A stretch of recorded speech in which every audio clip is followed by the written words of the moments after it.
All right, friends, here we are. Here we go. It is Super Talk. Now, keep that up, Belle. I like to hear it underneath me. Come on, baby. Let's go. Let's make it happen. Let's do it. What I'm talking about.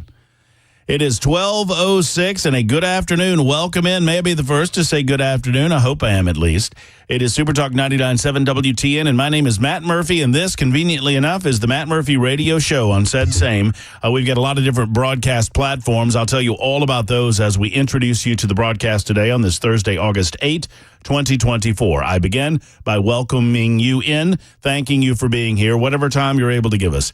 We're certainly appreciative of that, whether you're in your homes, your automobiles, your places of business. We thank you for your time and consideration of the Matt Murphy Show, and by extension, Super Talk 99.7 WTN. What would make this little get-together even better is if you communicated directly with us by dialing up 615-737-9986. That is our telephone number, and no doubt over the next 3 hours, I'll say something that will inspire you to give a call. I'll get you on the line. Remember, disagreement goes to the front of the line on the Matt Murphy Radio Show. I always love turning a monologue into a dialogue. You can also hit us up on the membersnutrition.com super text line. It's the same number, 615-737-9986. Maybe you're a little shy. Maybe you don't want to communicate in that direct fashion. Maybe on a first date, you just want to do a little texting, and maybe on the second date, you'll make the telephone call. If that's the case, then that's your line, 615-737-9986. If you're watching on Super Talk TV, I hope you are. It is Locks for Trump Day 159. My commitment began on March 1st. I wasn't cutting my hair until we have a new president-elect. That will certainly happen on November 5th or 6th or whenever the hell Pennsylvania can finish up counting their ballots. One way or the other, the hair will be cut at some point. That said, today, Locks for Trump 159. It's also episode 627 of our proceedings on Super Talk 99.7 WTN. Thanks to our many sponsors, including U.S. Pest, that brings you Super Talk TV, YouTube, Facebook, Twitter, Twitch. U.S. Pest, a great group of people, and they help bring the television side of things to the listening audience and to the viewing audience. And I would appreciate it if you give us a thumbs up, a like, or subscribe if you're over there on YouTube, Facebook, Twitter, Twitch. More on that in just a moment. You can find us on 99.7 FM. That's from Southern Kentucky to Northern Alabama and all points in between. And then, of course, internet streaming, any platform of your choosing, whether it's Spotify or TuneIn or iHeart, wherever you go, wherever you listen to music or news or information or podcast, dial us up at Supertalk 99.7 WTN. Supertalk 99.7 WTN. You don't have to put the .com there. And we'll be there. And if we're not, let us know and we'll get there. I think we're about to launch something on Rumble. I don't want to speak out of turn here, but I believe that's what New Suit was telling us earlier, right? What? I'm sorry, it just kills me when you call him New Suit, because I've never seen the guy in a suit. Well, but he's New Suit. No, okay. But yeah, we are about to, it's kind of odd that we aren't already there. So, by the way, I should note if Paul is listening, that I say that, he knows my sense of humor, right?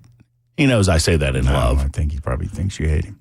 Well, whatever. But I mean, that's in love that I say that. New suit. Being, if the suit is quote unquote management. So management, the suits are here. The suits are on the floor. Management is here. And Paul, Dan Mandis was old suit, and Paul is new suit.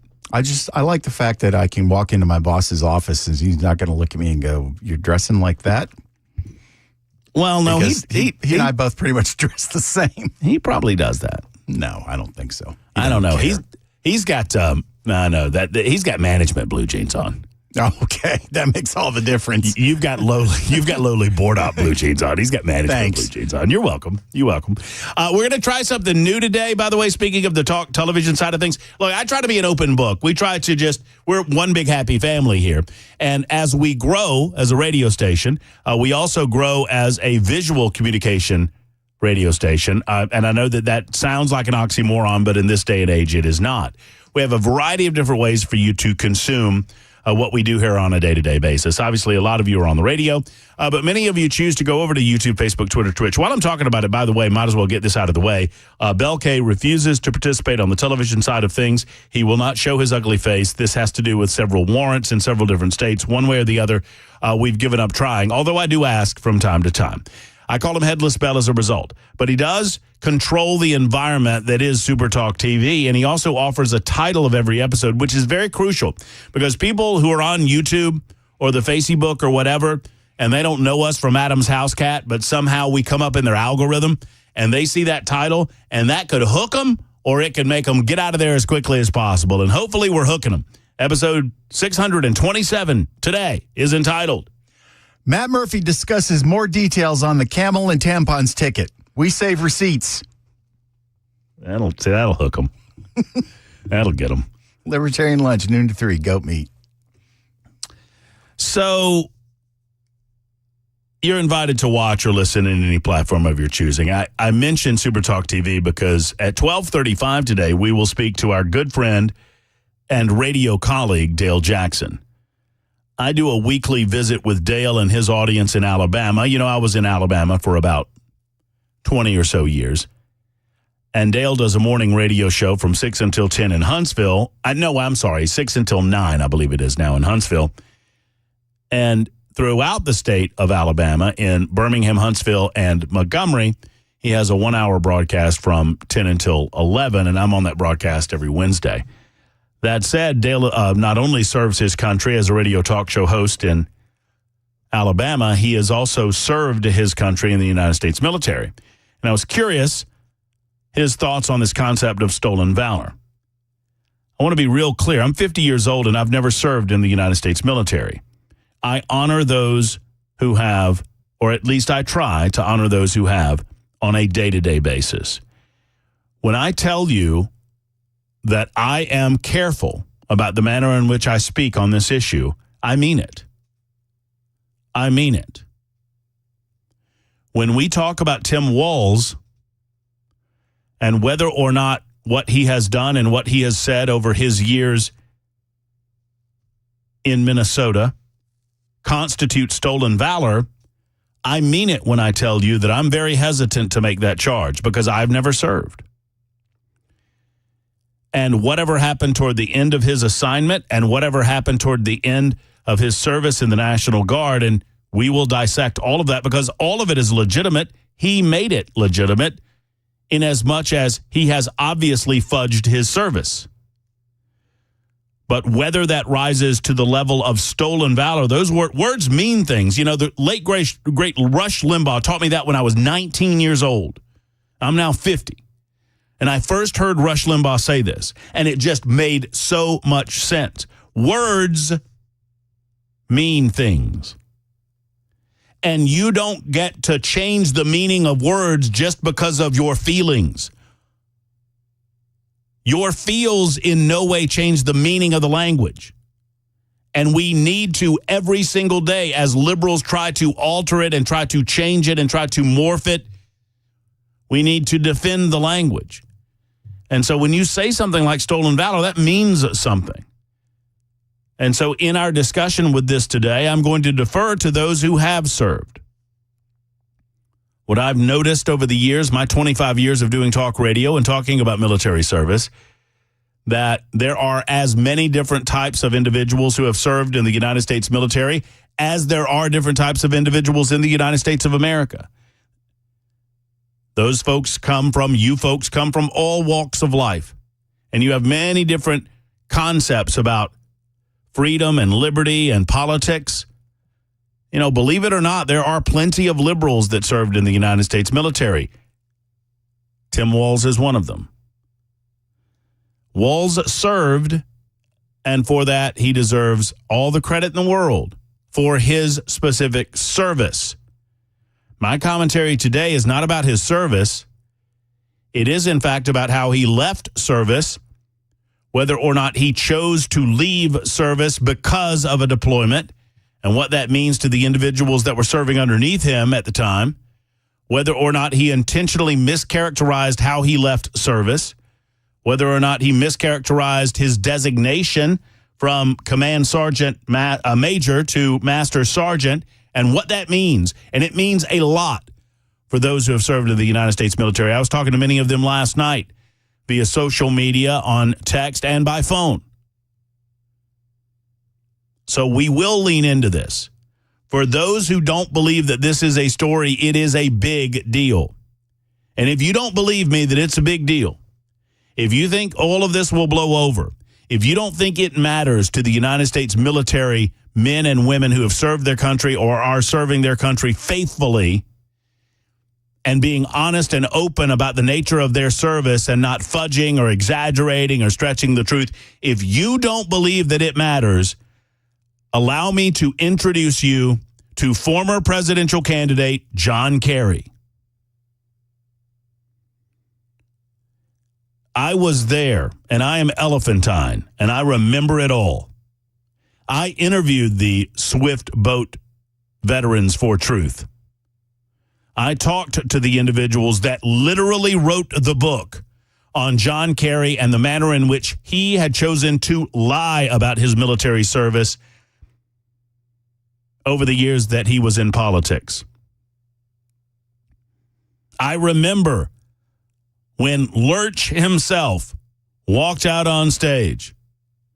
I'm John Kerry reporting for duty. Remember how they attempted to smear George W. Bush, suggesting that he was in fact not in the Army or the Air National Guard? Remember Dan Rather knowingly presented a story that had false documentation behind it? Remember Dan Rather lost his position as the lead anchor of CBS News as a result of that? Remember that the leftist Democrats tried to use Kerry's service to elevate him above Bush and to suggest that Bush had gotten out of duty. And that's why John Kerry said, I'm John Kerry reporting for duty. Ha, ha, ha. See, the other guy didn't report for duty. You see what I did there?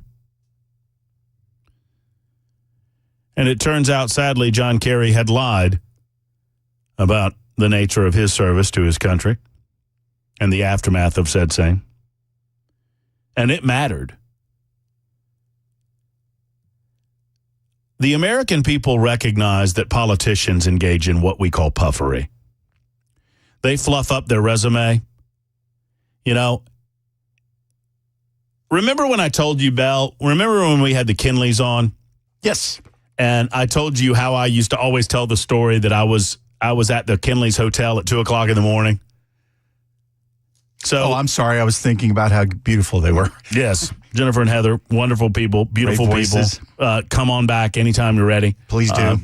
Belle is, Heather more specifically, yeah. Right? Okay, sure.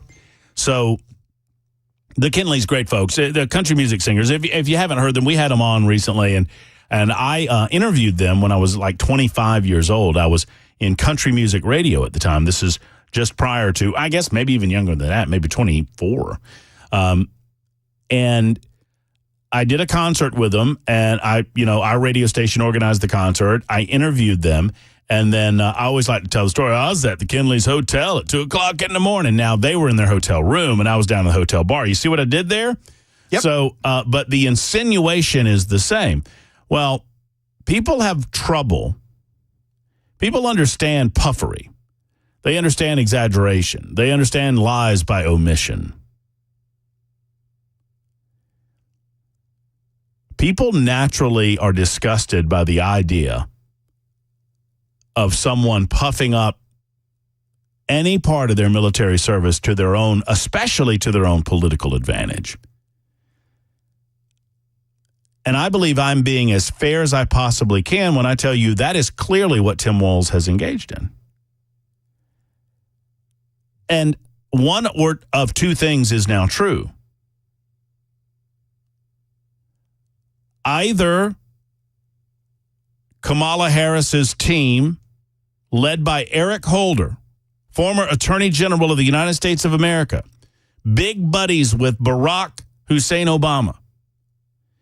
Eric Holder led the vetting over the vice presidential candidates. Friends, this is like an anal exam on steroids, this vetting. Or at least it should be. If you're vetting someone properly for this level of public service, you are turning over every rock, you are discovering every video, you're looking at every possible angle, because what I want as a presidential candidate, What I want as a presidential candidacy and the machine that is a part of a presidential candidacy, I want to know, no one suggests that there aren't negatives for everyone. If someone asked me to run for vice president of the United States of America, Bell, let's see how well you know Matt Murphy. If someone asked me to run for vice president of the United States and I liked that person that was asking me, what would I say? No. Oh, hell no is what I would say. Because you have too many skeletons in your closet that you would not want to have to admit to. Well, or regardless, I'm fairly open about my past. I'm fairly open about the mistakes that I made in my past, and I'm not afraid of admitting those mistakes. But let's be honest, you're an October surprise waiting to happen. Exactly right. You don't want me on this ticket. You don't want me as this distraction. Why would you want me on this ticket?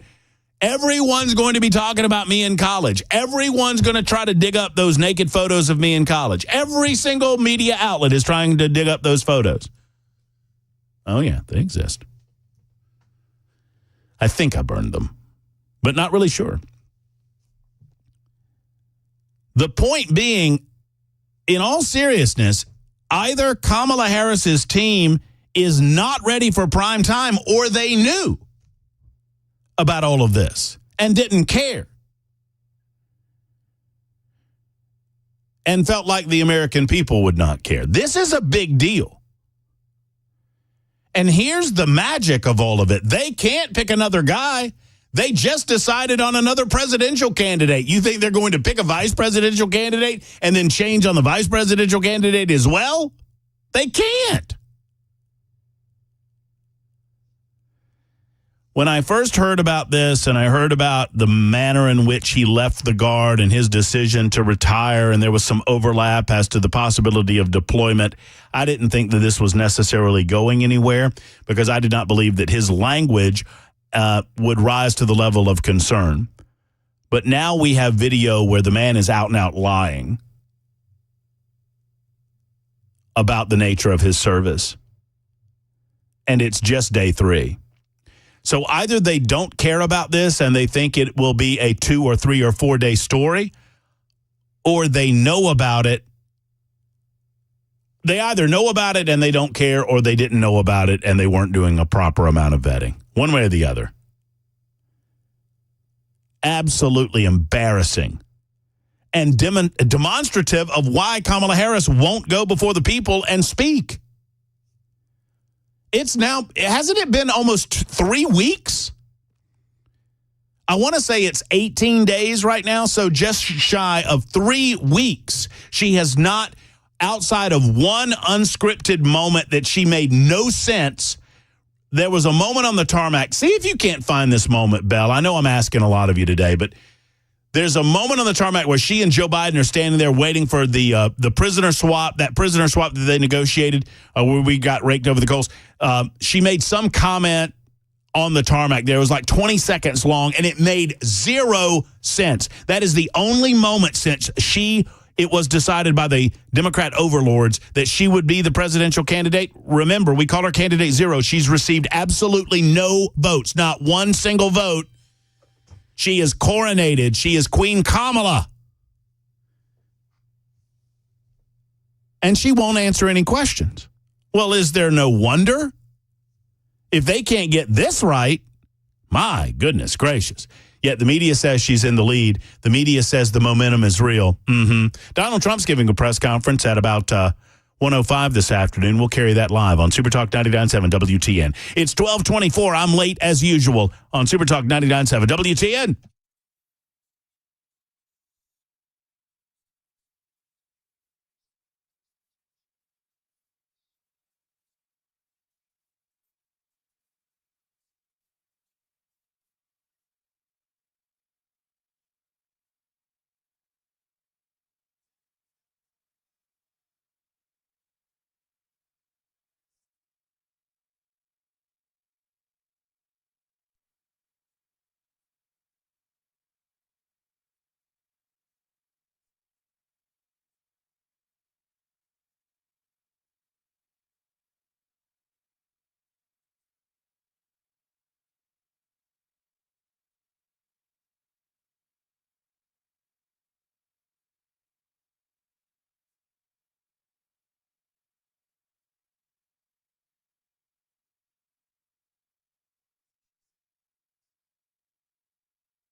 More on the revoked plea agreement of the co-conspirators in the 9/11 attacks. We'll have that for you at 12:30. And also a Dixon County inmate still on the loose. Again, 12:30 is when you'll hear about these stories on Super Talk 99.7 WTN. You guys hear that there? You hear what Jay just did there?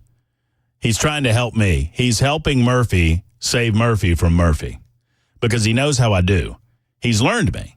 And he knows that I stretch, and he knows that I try to make time on the back end, and eventually I'm at 12:32, and there he is sitting there waiting on and everybody's waiting on the news.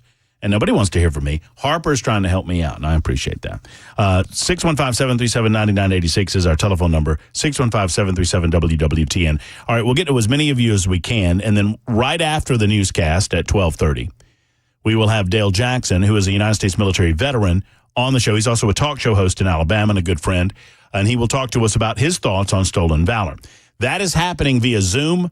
And the reason that I mentioned that it might be a cluster is that we're trying to advance our video technology. So what we're doing is we're doing a Zoom call so that those of you on the television side of things can see Dale as well as hear him.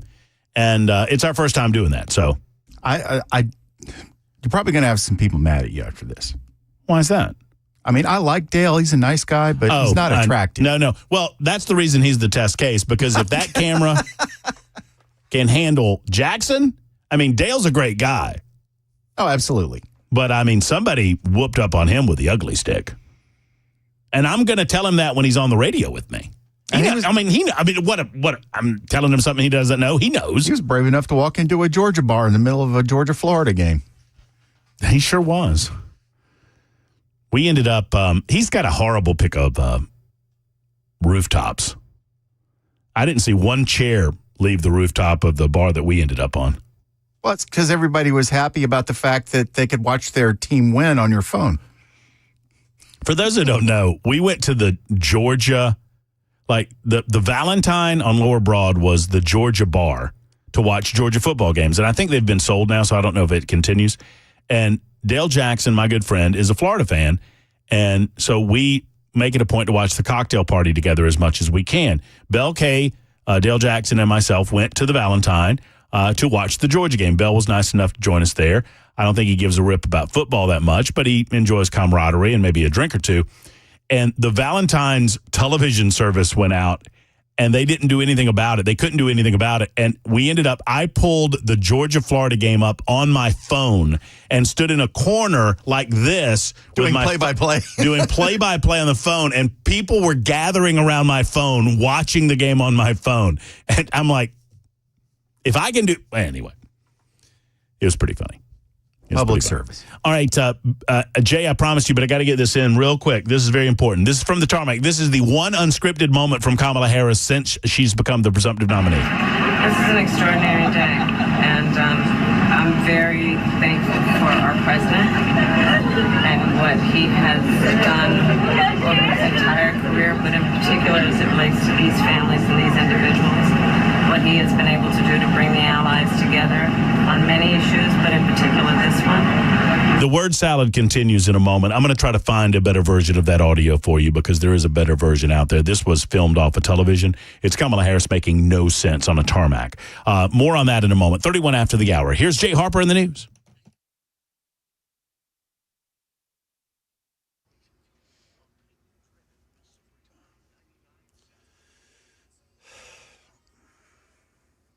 Good afternoon. It's 31 minutes past 12 noon. I'm Jay Harper with your top stories. We've got clouds and sun, 86 degrees, a weather forecast coming up.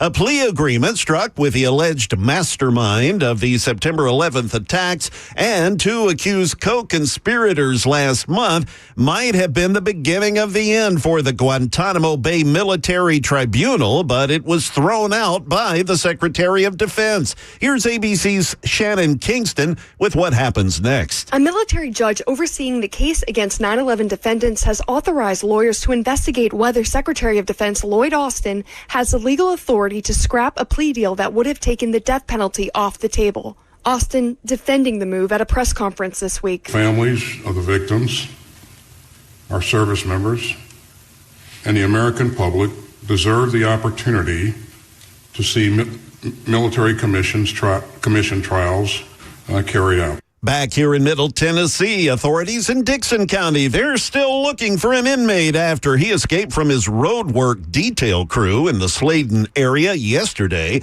Authorities say Eric Robinson, he's about 6 foot tall, long brown hair, brown eyes. He was locked up for nonviolent charges, but until this man is found, police are asking for folks in those areas to keep their doors locked, stay inside, and if you think you see him, do not approach. Just call police. That is the latest news. Weather's next. I'm Jay Harper, WTN News.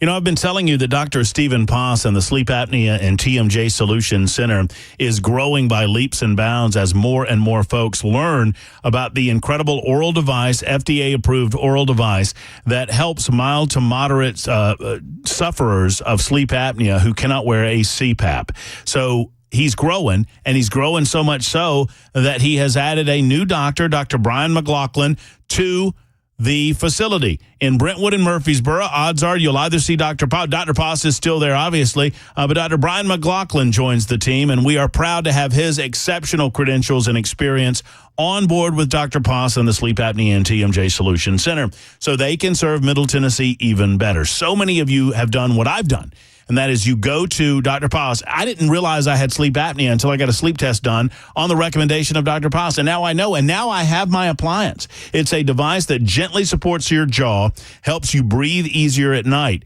It gives you an ability to snore less and sleep better without the need for a hose or masks.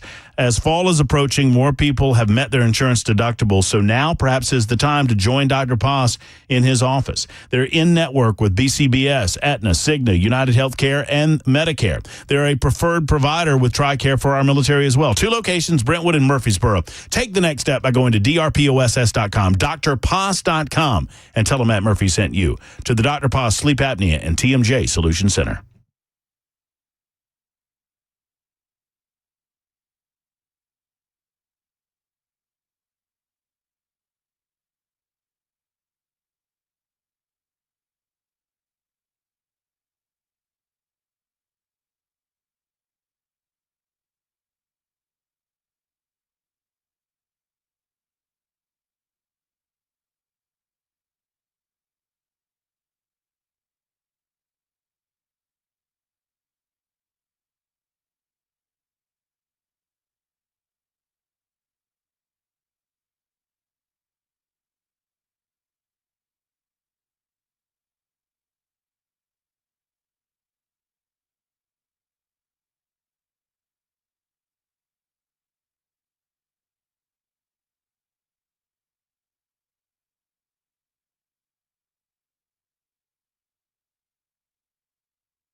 Super Talk Jesus pulling off miracles over there. That's you, Bell, by the way. New nickname. Nice. You're welcome. Matt Murphy Show, Super Talk 99.7 WTN. It is 12:38. Obviously, a huge topic of conversation. The question being whether or not the team that Kamala Harris, Barack Obama, put together to find her a vice president, Eric Holder was in charge of that, Barack Obama, whether or not they knew about this disastrous revelation that apparently Tim Walz has for years been misrepresenting his military service. Now, I've never served the United States military, and I am hesitant to call things stolen valor, particularly when I know how many of you in the listening audience have served in the United States military and how much I appreciate that and how much I defer to you.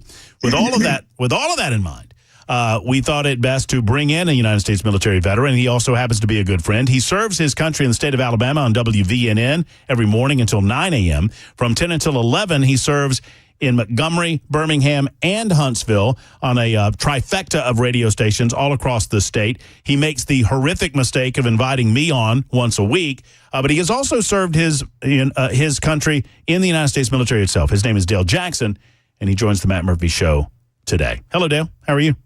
I am excellent. Whoa! Oh, that's a military thing. Oh, see, I didn't know because I haven't served. There you go. I mean, but you. For years, I've listened to you on the air, and you have such a wonderful approach to your service because you've often said, and I think I'm getting this right. I don't want to get in front of you that the military gave you so much more than you gave the military, and I've always appreciated the sentiment there. Yeah, I ripped you guys off. I mean, no question about it. I mean, my military service did so much for me, and I did so little for the country. I got really good at Mario Kart. I did.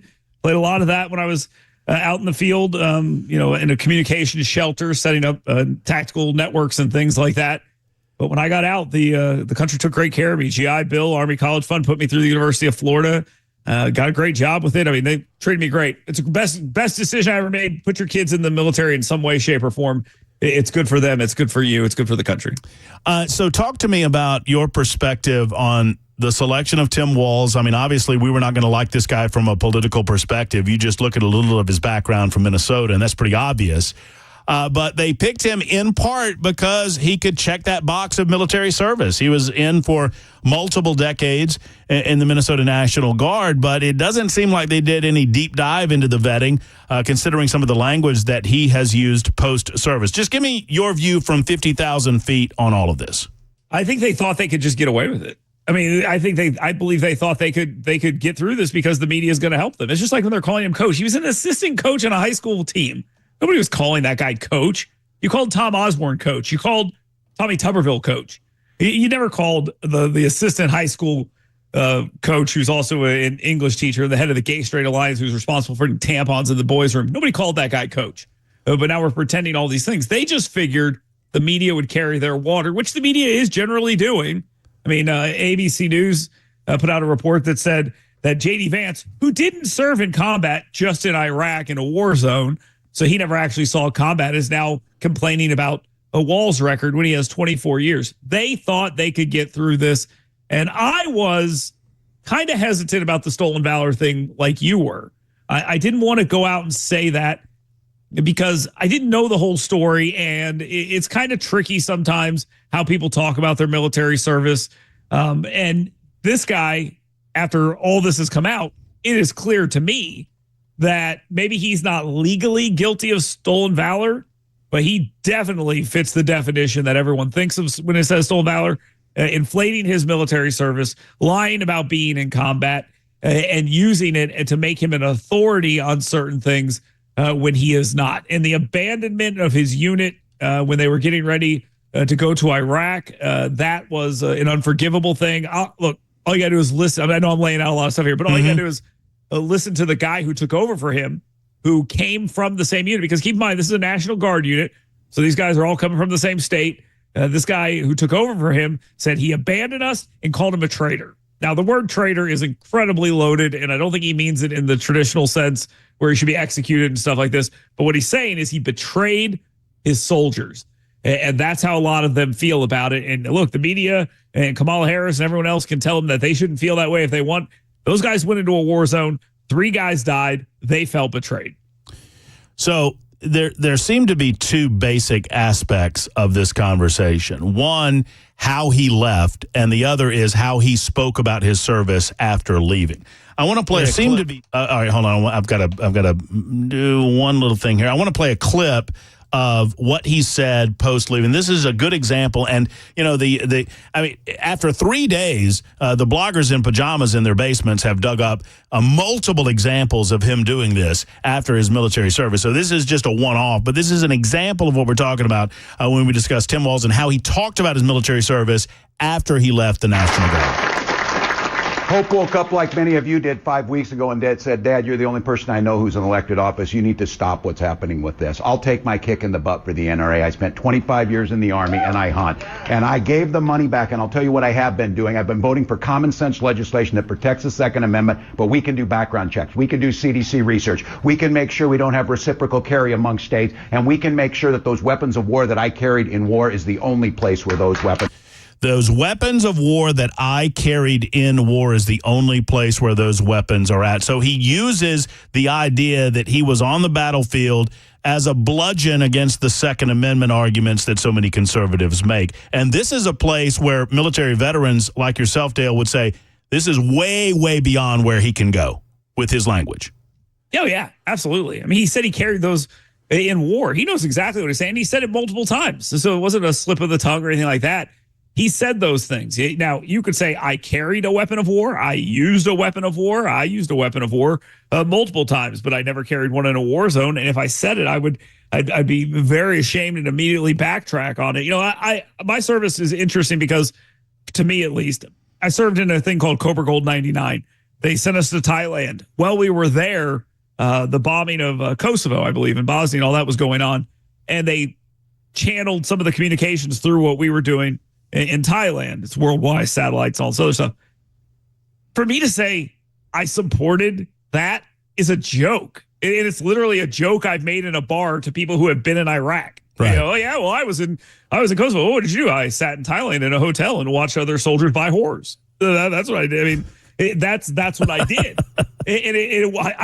To pretend that I actually did anything would be laughable. And this guy is overinflating his performance and his job in order to give him authority, and that's wrong. It's really wrong. Well, the Harris Walz ticket, they're hiding behind this idea that he had decided to retire, he had decided to run for Congress before such time as his unit was deployed, and the timing there, they're going to make some real nuanced argument that he decided to leave prior to deployment. But I've heard from individuals in those types of situations that indicated that you get notice way before the announcement is made that you're actually getting deployed. Is that correct?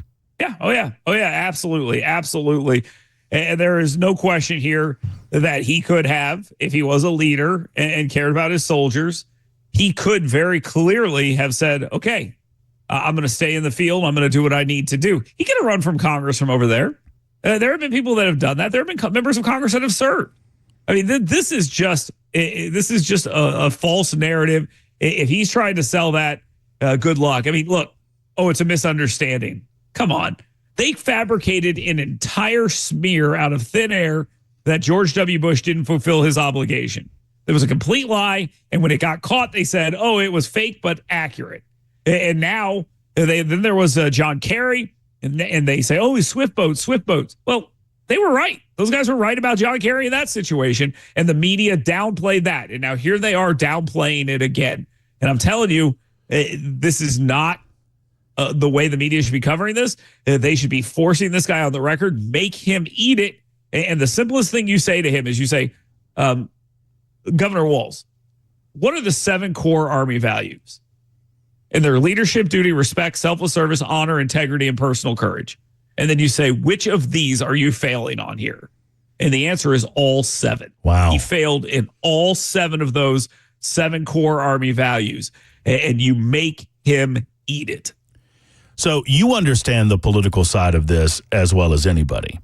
And I know it's a story. I know it's a story that has more legs than Harris or Walz want to believe when you've got Van Jones on #NeverCNN saying, oh, they got to clean it up. They've got to clean this up. That's Van Jones' way of saying to Harris and Walz, you better clean this up because this is going to hurt you and I can't protect you for very much longer. How do they clean it up? I don't know. I mean, I'm guessing what happens is he goes and acknowledges that his words have been imprecise and he should have been more clear. And then they try to drop it. And they say, well, he's handled it. He's dealt with it. That's the way it is. And, you know, yes, Van Jones is pushing on this. Van Jones didn't like this choice anyway. The only reason they didn't push Josh Shapiro is because he's a Jew. That's the truth. That's what Van Jones made very clear.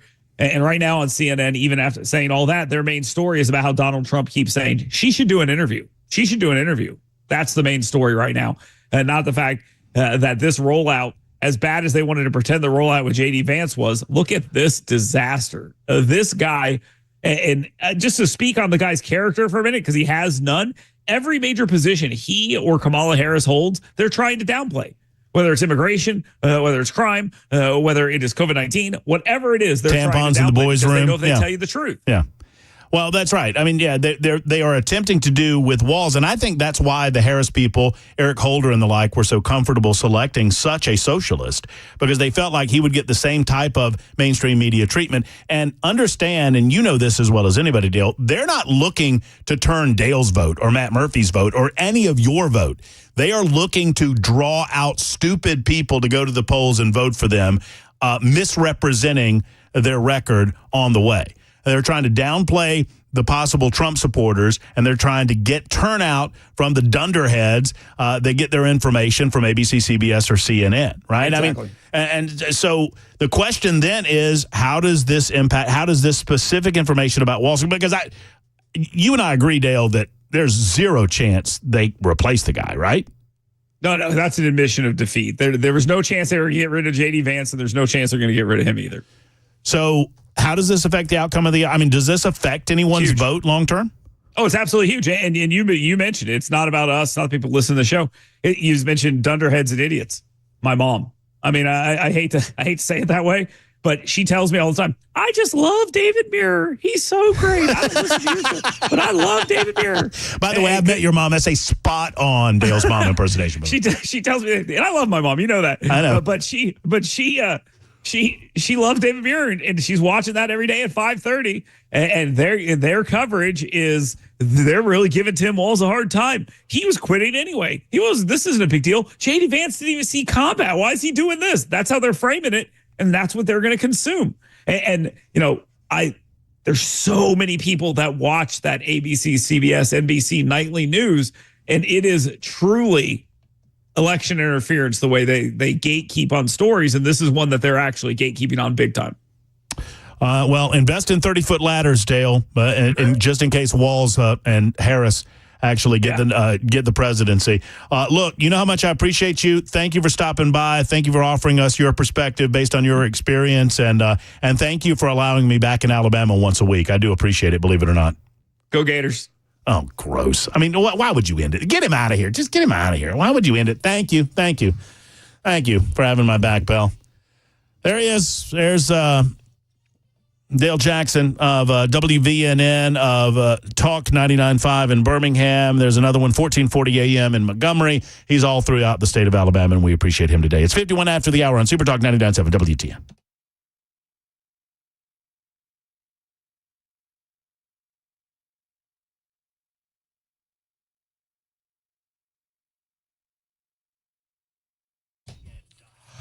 Hey, friends, the Dr. Gill Center for Back, Neck, and Chronic Pain Relief, they want to see you. Are you in pain? Why are you in pain?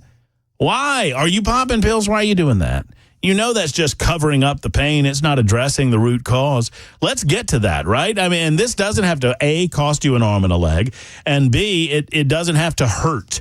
And that's the biggest thing, right? I mean, you already hurt. The Dr. Gill Center is not going to make that stuff worse. They're going to make it infinitely better with Dr. Wendy, Dr. Dominic, Dr. V, and the rest of the qualified chiropractic care physicians at the Dr. Gill Center for Back, Neck, and Chronic Pain Relief. If it's back pain, neck pain, knee pain, hip pain, elbow pain, it can all be treated treated with no downtime and, of course, no needles and no surgery. That's what it's all about.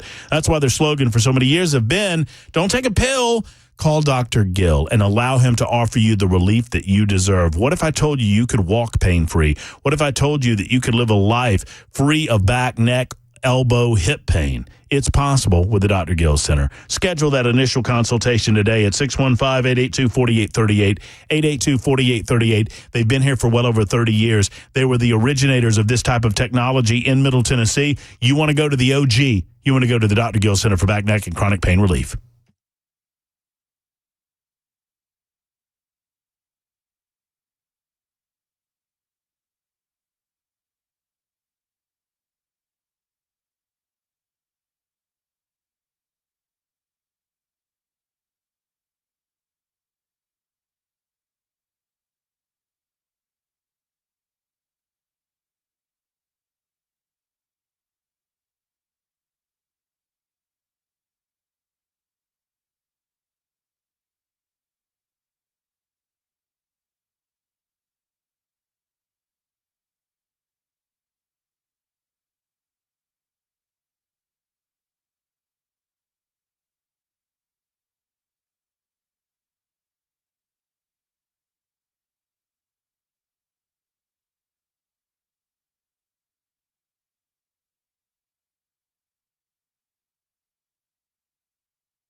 Tropical Storm Debbie still hanging in there, and that sugar substitute you've been using may not be as healthy as you think it is. And finally, the Tennessee Attorney General appealing a Davidson County Chancery Court's ruling. We'll have those stories at 1 p.m. on Super Talk 99.7 WTN. Thank you much, Mr. Jay Harper. 615-737-9986, our telephone number. Speaking to Dale Jackson for the better part of about 15 minutes regarding the concept of stolen valor and Tim Walz. And Jackson says, absolutely, this is a big deal. Now, I kind of defer to those who have served. I don't want to get in front of those who have offered themselves to military service. With that in mind, let's talk to Sean in Waynesboro. Hello, Sean. Thank you for calling. How are you? Very good, Matt. Thank you for taking my call. Of course. I've called in. I've followed you since your very first broadcast here in Tennessee. And anything that I say at this point, I just want to say that I still listen to your show.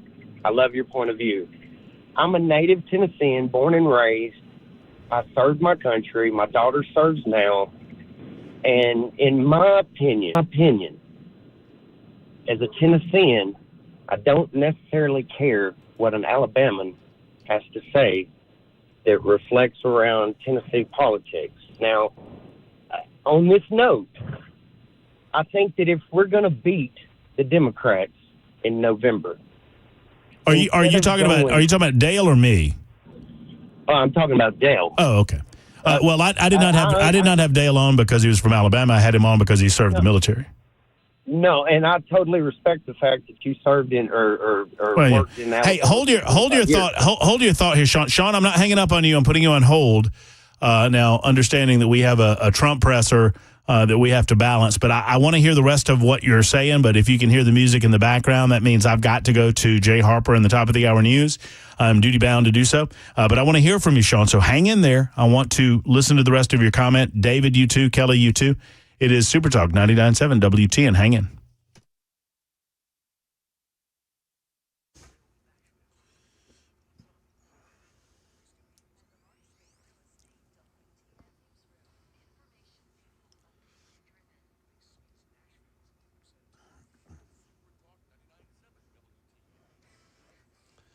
Good afternoon. It's 1 p.m. I'm Jay Harper with your top stories. A mix of clouds and sun, 87 degrees. A weather forecast is coming up. Well, Debbie, she's still hanging in there. She's just a tropical storm and still heading up the eastern seaboard, the mid-Atlantic and northeast. Now they're in for some heavy rain and flash flooding. We hear now from ABC's meteorologist Melissa Griffin. Significant flood threat across the Northeast with the remnants of what was Debbie. That continues to move right through the day on Friday into Friday evening. Places like Philadelphia, New York, up through Albany seeing that heavy rain. Thankfully, it does move out by Saturday morning, but at least behind so much rain. Some of these areas could see more than 6 inches of rain from Raleigh, Roanoke, just west of D.C., all the way up into the Northeast. So far, at least 7 deaths have been attributed to the storm. A common sugar substitute now linked to various health issues. Derek Dennis reports. The artificial sweetener erythritol, a common ingredient in keto diet products, some low-calorie drinks and snacks, is being linked to an increase in the risk for heart attack and stroke. That's in a new study by the Cleveland Clinic and published in the journal Arteriosclerosis, Thrombosis, and Vascular Biology. The FDA classifies erythritol as a generally safe ingredient and allows its use without restriction. Erythritol is low in calories and about 70% sweet as sugar, but researchers say it's not easily metabolized by the body and can accumulate. And finally, back here in Nashville, News 2 reports the office of Tennessee Attorney General Jonathan Skrmetti is going to appeal the Davidson County Chancery Court's ruling on the law that would have reduced the size of the Metro Council. Sources say the AG filed a notice of appeal with the Tennessee Court of Appeals. The Nashville court ruled the law, dubbed the Metro Council Reduction Act by Metro Legal, unconstitutional. Specifically, the court ruled the law violated the local legislation clause of the Home Rule Amendment of the Tennessee Constitution. That is the latest news. Weather is next. I'm Jay Harper, WTN News.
Hello, friends. It's Matt Murphy. USS stands for United Structural Systems. And I've been telling you about USS and everything they do for that thing that protects you and your family on a day-to-day basis. That would be your home for the last 30 years.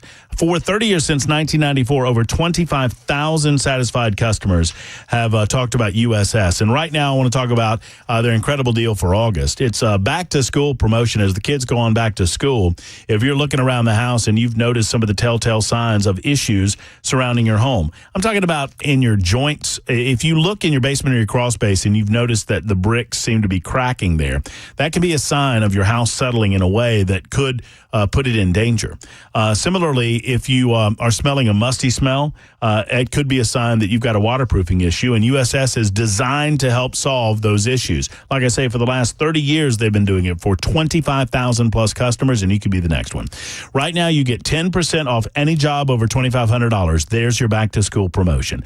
You can have financing, same as cash options, available with no payment, no interest for 1 year. It ends on August 30th, though, so call today to find out about this incredible deal. Call USS, United Structural Systems. You'll be happy you did. You can go to USSTN.com. That's USSTN.com or 615-488-7855. 488-7855 for USS.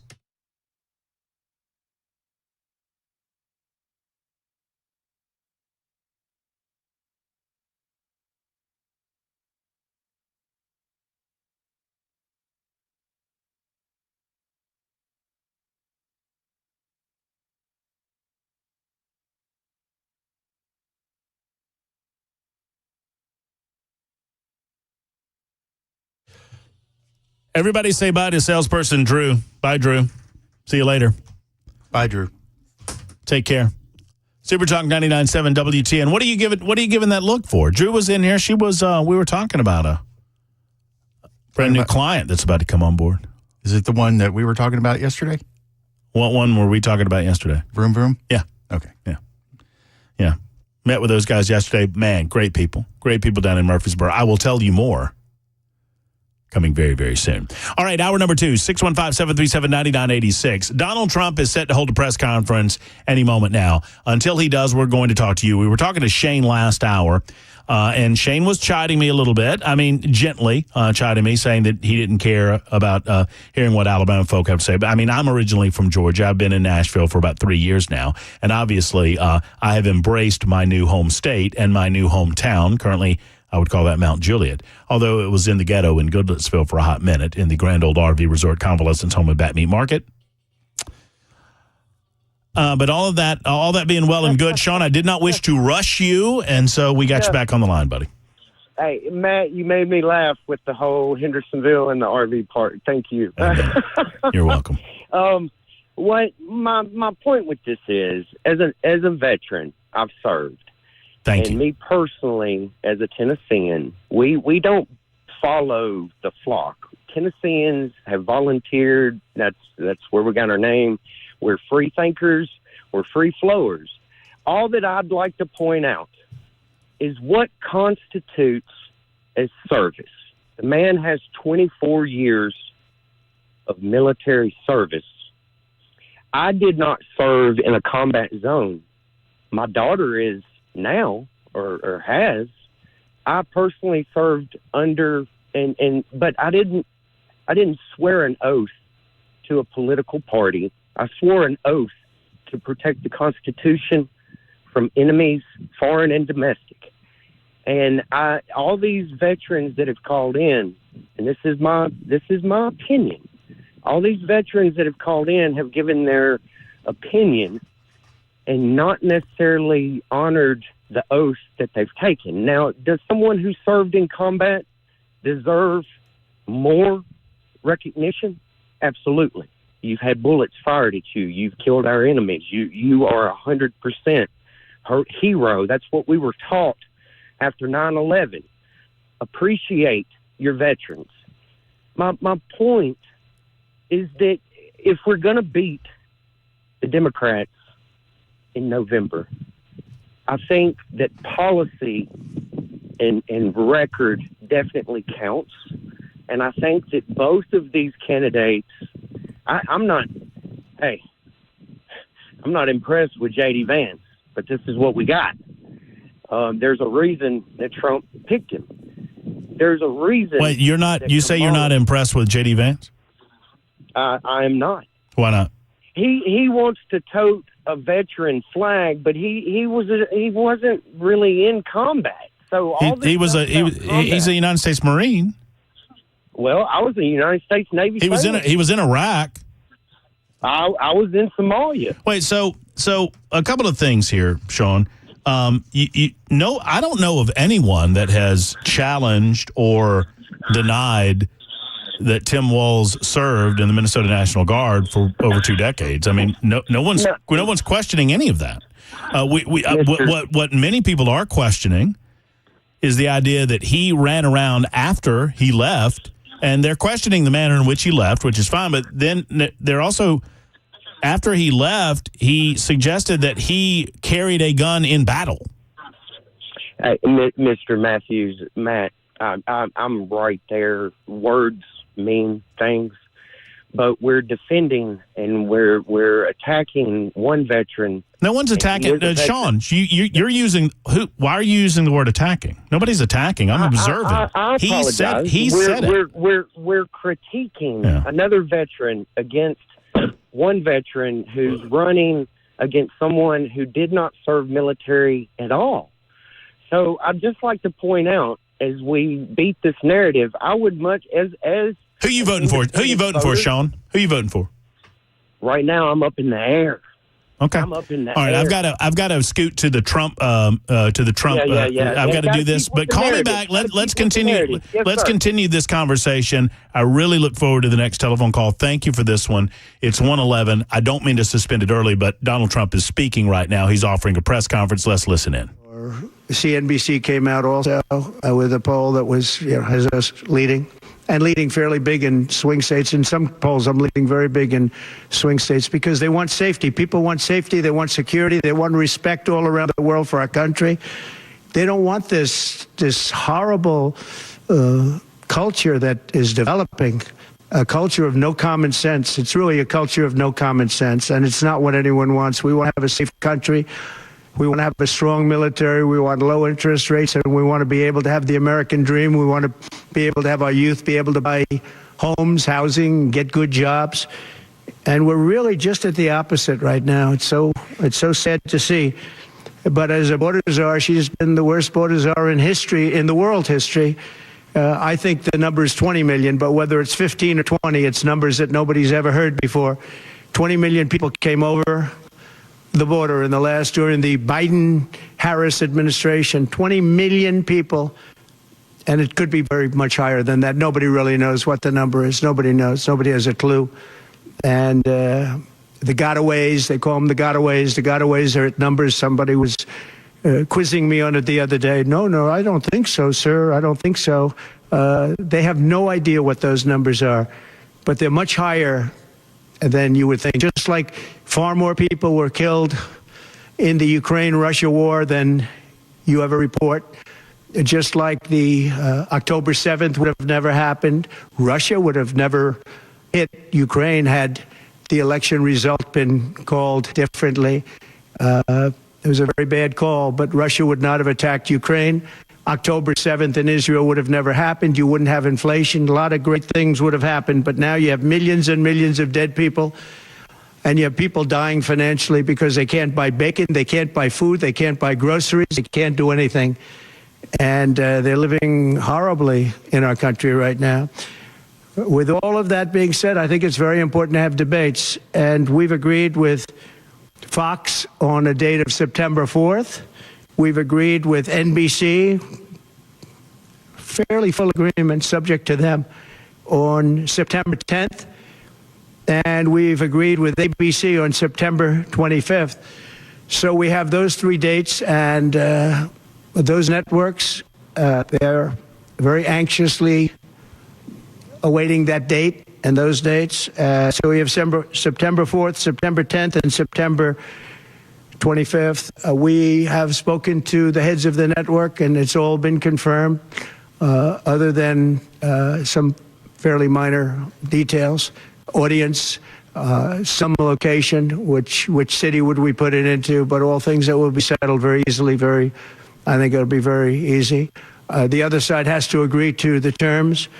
They may or may not agree. I don't know if they're going to agree. She hasn't done an interview. She can't do an interview. She's barely competent, and she can't do an interview. But I look forward to the debates because I think we have to set the record straight. Why is it that millions of people were allowed to come into our country from prisons, from jails, from mental institutions, insane asylums, even insane asylums? It's a mental institution on steroids. That's what it is. When you see the people that are coming into these are institutions that are being emptied out, not in South America, all over the world, including South America, all over the world. Prisons are being emptied out into our country because we have a president that's the worst president in the history of our country. We have a vice president who is the least admired, least respected, and the worst vice president in the history of our country. The most unpopular vice president, and because of political reasons or because of being politically correct, even though she never received a vote. Don't forget, she was the first one defeated, as I remember it, because I watched it very closely, but she was the first one. She never made it to Iowa, the first state. She never made it to Iowa. She was the first one that was defeated. She was the nastiest to him. She was nasty with calling him a racist and the school bus and all of the different things. She was very nasty to Biden. And shockingly, the raises and the school bus and all of these things. Asked her to serve as vice president. Well, I don't know if he's happy about that decision right now. This was taken away. The presidency was taken away from Joe Biden. And I'm not a Biden fan, but I'll tell you what, from a constitutional standpoint, from any standpoint you look at, they took the presidency away. And people were saying he lost after the debate. He couldn't win. Well, I don't know that that's true necessarily. But whether he could win or he couldn't win, he had the right to run. And they took it away. They said they're going to use the 25th Amendment. They're going to hit you hard. Either we could do it the nice. I know exactly, because I know a lot of people on the other side, believe it or not. And they said, we'll do it the nice way, or we'll do it the hard way. And he said, all right. So, they've really taken, what they've done is pretty incredible. That's a great Joe impersonation. And now I'm running against somebody else, and we're leading. We're leading. So I'm not complaining. I'm saying it's for a... Oh, he almost said hoax. With a constitution. They're trying to get him to stop saying hoax. We cherish this Constitution. To have done it this way is pretty severe, pretty horrible. You would have thought they would have gone out to a vote. They would have had a primary system. They would have done something. But to just take it away from him like he was a child. And he's a very angry man right now, I can tell you that. He's not happy with Obama, and he's not happy with Nancy Pelosi, crazy Nancy. She is crazy, too. She's not happy with any of the people that told him that you've got to leave. He's very unhappy, very angry. And I think he also blames her. He's trying to put up a good face. But it's a very bad thing in terms of a country when you do that. I'm not a fan of his, as you probably have noticed. And he had a rough debate. But that doesn't mean that you just take it away like that. Or you go out to a vote. You do something. He had 14 million votes. She had no votes. She got no votes. And I think she's crashing. I think when people find out, and I think people are starting to find out what a bad job she did, what a bad job she did on the border. She's trying to say she had nothing to do with the border. She had everything. She was appointed to head the border. And then they said border czar. Oh, she loved that name. She loved that name. But she never went there. She went to a location once along the border, but that was a location that you would love to go and have dinner with your husband or whoever. That was a location that was not part of the problem. That was not really going to the border. So essentially, she never went to the border. And if you listen to Tom Homan, if you listen to the great border people, Brandon Judd from Border Patrol, if you listen to Paul, so many different people. I speak to them all the time. And I did when I was president. We had the best border in the history of our country. Now we have the worst border in the history of the world. Millions of people coming in, and our country cannot sustain it. Our country is going down because of this, because of incompetent people. So I just look forward to these debates. I think it's very important that we have them. I hope she agrees to them. September 4th, September 10th, September 25th. And I think they'll be very revealing. I think they'll be very revealing. Do you have any questions, please? Here we go. Here we go. Trump! Strategy to compete against Harris. I haven't recalibrated strategy at all. It's the same policies: open borders, weak on crime. I think she's worse than Biden because he got forced into the position. She was there long before. She destroyed San Francisco. She destroyed California as the AG. But as the DA, she destroyed San Francisco. A friend of mine, Bob Tisch, all know the Tisch family. He was in many cities with companies. He said the greatest city in the country is San Francisco. That was about 20 years ago. And he passed away a while ago, and he would be looking down and said, what happened? He thought it was the best city in the country. He had divisions there, lows. And he would be looking down in horror now when he sees she destroyed no cash bail, weak on crime. She's terrible. And yet they weaponized the system against me. They have me. I got so many lawyers. Now they want to delay cases. I won the big case in Florida. I won the big case. Nobody even wrote about it. The big case, the judge was a brilliant judge.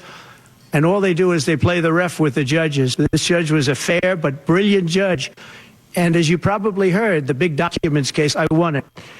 Now, Biden lost it because he didn't have presidential immunity. He didn't have the Presidential Records Act. He lost it. But the special, I call it prosecutor, special counsel, special prosecutor to me, he appointed by him, appointed by Garland, he said the man's incompetent.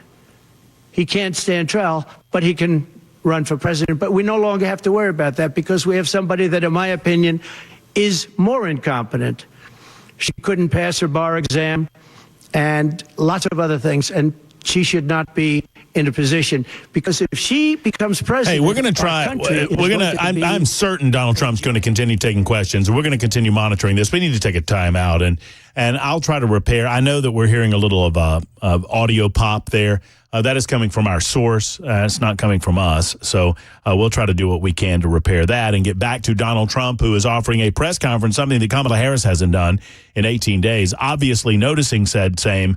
The Trump folks decided that he would offer himself up for press availability and is doing so right now. It's 1:22 on Super Talk 99.7 WTN.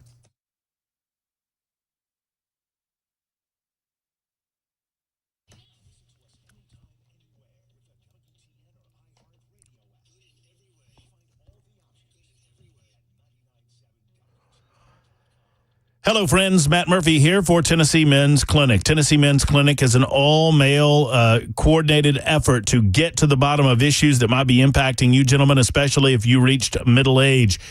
When I say all-male, obviously they have many females on staff, but it is male-centric in its nature, meaning they're targeting guys that perhaps don't pay attention to their health in the manner that they should. I mean, there are numbers, guys, especially when you get into your 40s and into your 50s, you need to know. You need to know your cholesterol. You need to know your blood pressure. You need to know your T levels. And if you don't know those things, some of those numbers could be impacting you in energy level ways that prevent you from going to the gym, prevent you from doing yard work, or even prevent you from bedroom activity. I know that's a subject that you don't want to think about, but if you've noticed a decrease in libido or activity in the bedroom, it's time to get to the Tennessee Men's Clinic. Gentlemen, do this for yourself. Don't wait another moment. Do it for your family as well. Tennessee Men's Clinic. Happy wife, happy life, that kind of thing. TennesseeMen'sClinic.com or 615-208-9090. 2 locations to serve you. One's in Midtown, the other's in Cool Springs. TennesseeMen'sClinic.com. Find out more by going to that website or calling these guys today.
Russia's president vowing retaliation in Ukraine, and another violent beach attack in Cancun. We'll have those stories at 1:30 on Super Talk 99.7 WTN. Thank you much, Mr. Jay Harper. It's 1:26 right now, Super Talk 99.7 WTN. My apologies to those of you holding, a lot of you wishing to discuss the Tim Walz story involving stolen valor. We'll get back to your calls momentarily. Right now, Donald Trump is answering questions before the assembled press, snapped back after a question regarding crowd size. Are you concerned at all with the size of a crowd? He's like, what are you talking about? 100,000 people in New Jersey. You didn't even report on it. Let's get back to the press conference and listen to the former president of the United States. They're bad energy problems. Now they've gone back to the Trump thing because they need the votes. I don't know if you know, they're drilling now because they had to go back because gasoline was going up to $7, $8, $9 a barrel.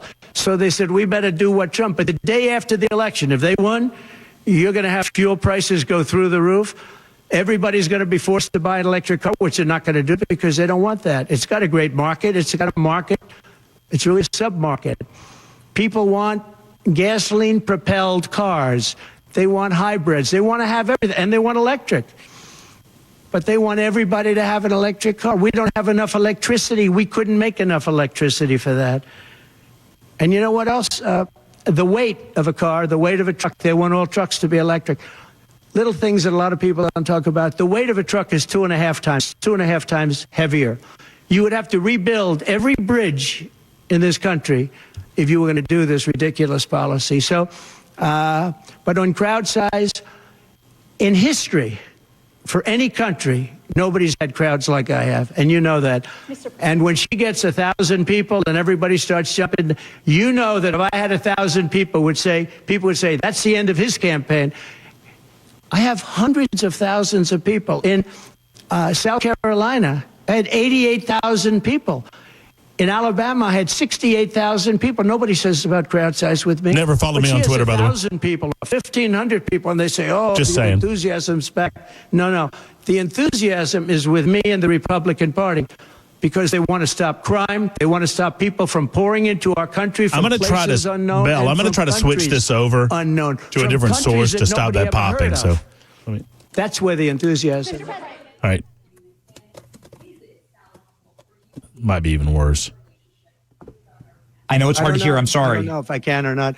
Yeah. Okay. So that's going to be a comment. Go back to the original because the source that I got online is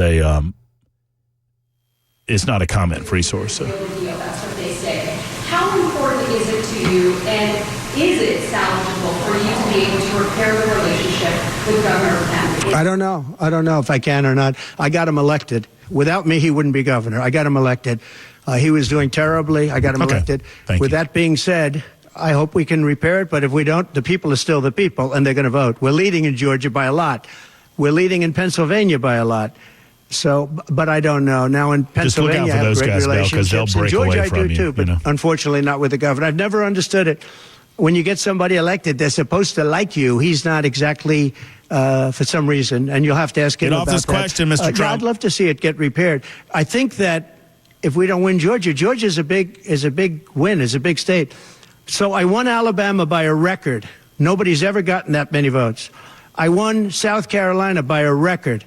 You don't win Alabama and South Carolina by records and lose Georgia. It doesn't happen. And the people of Georgia understand that. There was tremendous anxiety and problems in Georgia. A lot of people say, what happened? And we have to, all we want is honest elections. If we have honest elections in Georgia, and we have honest elections in Pennsylvania, we're going to win them by a lot. That's a really good way of saying it. That's on message. That's a great way of saying it.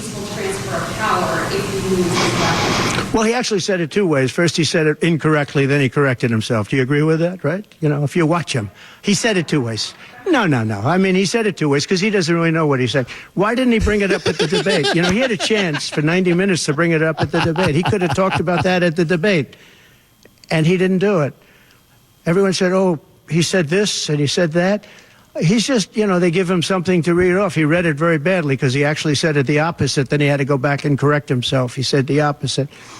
He should have brought this up at the debate. If he had a problem, of course there'll be a peaceful transfer. And there was last time, and there'll be a peaceful transfer. I just hope we're going to have honest elections. That's all. Okay? All right, we've got to get to Jay Harper in the newsroom. We'll move away from Donald Trump. We'll continue to monitor this, and we'll get back to the press conference that is ongoing from Mar-a-Lago, Palm Beach, Florida. 131 Super Talk 99.7 WTN.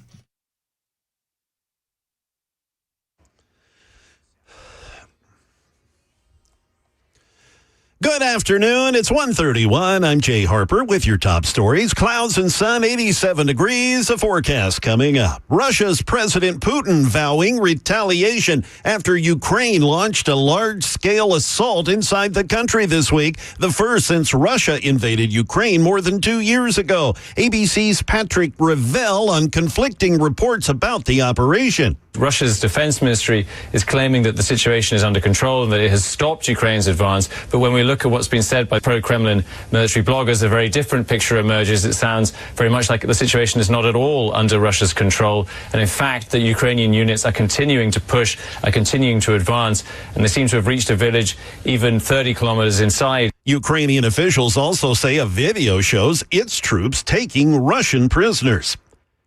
We now move to Mexico, where there's been another violent beach attack in Cancun. For the second time in a week, drug cartel members have shot from jet skis, hitting people on a beach. The first time, they killed a Mexican child on a beach famous with American tourists. The latest attack happened near a hotel. 3 people were injured. The victims, 2 of whom were selling tours and renting lounge chairs. The shooting once again was related to drug cartels fighting to control the sale of drugs on the beach. That is ABC's Alex Stone reporting. I'm Jay Harper, WTN News.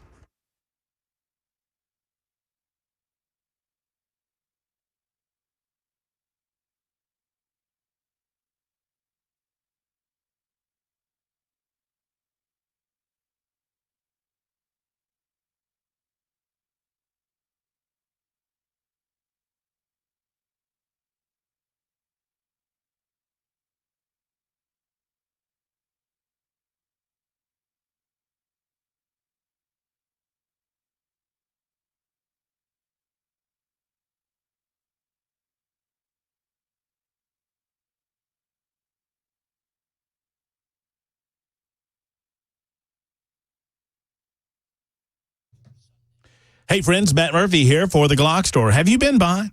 Have you seen what we've been talking about for so long? You hear Dan Mandas, you hear Chris Hand, you hear Matt Murphy talking about the Glock Store, and you've not stopped by yet? Come on, guys, you got to go. You have to see it for yourself. I can only do so much with my words to describe the incredible facility that it is. There's really like different, there's like 4 different facilities all into one, right? There's the retail side of things. There's the shooting rooms, the Shoot 270 rooms, that side of things. There's their manufacturing division, and there's their shipping department, all wrapped into one location at the Glock Store. We are so blessed to have them in Nashville because what other people have shipped all the way across the country, we can get right here and put on our Glocks while we wait. That's right. I'm talking performance parts. I'm talking tungsten guide rods and pyramid triggers and all of the things that you do utilize to up that Glock and take it to the next level, the next performance level. They can put those things on while you wait at the Glock Store for free. How about that? And then you can go and try them out at the Shoot 270 room. They have trainers available to you for you so you can up your game. If you are a novice or you're an expert marksman, they can help you at the Glock Store. Go to glockstore.com. That's glockstore.com or shoot270.com, or better yet, go by and see what everybody's talking about at the Glock Store. Airlane Drive, just off of Elm Hill Pike and Briley Parkway, minutes away from the sound of my voice. It is the one and only Glock Store.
Super Talk 99.7 WTN 138. Matt Murphy and you. Right now we're watching as Donald Trump presents himself before the assembled press in Mar-a-Lago. A press conference is ongoing while we were away listening to Jay Harper's newscast, important updates and headlines from the newsroom. Donald Trump has talked about his upcoming interview with Elon Musk, the full-throated endorsement that Elon Musk offered him, how big tech is trying to rig the elections again, China's not our friends, and he spent a considerable amount of time on his crowd size versus the crowd size of the Democrats. Crowd size is a very important thing to the former president. Let's jip this. Join in progress. People. She was the first one out. And that you can then be picked to run for president, it seems to me actually unconstitutional. Perhaps it's not. Please.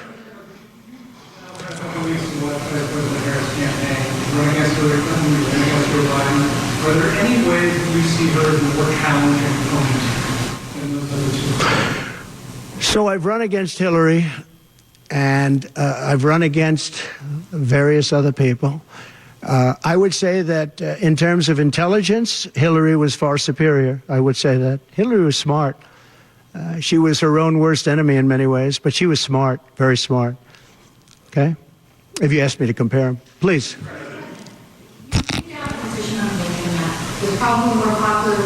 Evil, but smart. Smart, but evil.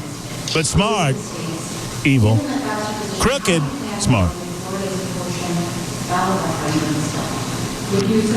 Would you repeat that question, please?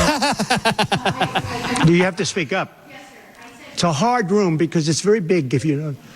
So this is worth $18 million. Oh, I see. That's what the judge said it was worth. In the primary, you said leaders in states, given that Florida is a state voting on this, yeah. How do you plan to vote? Do you plan? So I think the abortion issue has been very much tempered down, and I've answered, I think, very well in the debate, and it seems to be much less of an issue, especially for those where they have the exceptions, as you know. And I think it's when I look for 52 years, they wanted to bring abortion back to the states. They wanted to get rid of Roe v. Wade, and that's Democrats, Republicans, and independents, and everybody, liberals, conservatives, everybody wanted it back in the states, and I did that. Now the states are voting, and frankly, some of the votes are much more, if you could say, liberal than you would think. Ohio turned out to be, they had a big vote, and it turned out to be a much more liberal standing than people would have thought. Kansas, the same thing, and then you have Texas, and you have other places where it may be different. But the issue has been brought back to the states now. And like Ronald Reagan, I believe in the exceptions for rape, incest, and life of the mother. I believe strongly. I think that that's a very important thing. I think when you have to follow your heart. But when you don't believe in the exceptions, I think it's much tougher. It's a much tougher issue. But about 82% of Republicans do believe in exceptions. I think and a lot of them are changing their mind and coming even further. I think that abortion has become much less of an issue. It's a very small, I think it's actually going to be a very small issue. What I've done is I've done what every Democrat and every Republican wanted to have done, and we brought that issue back to the states. And now the states are voting on it. And frankly, some of the votes are a lot different than people would have thought. But it's the vote of the people is taking care of it.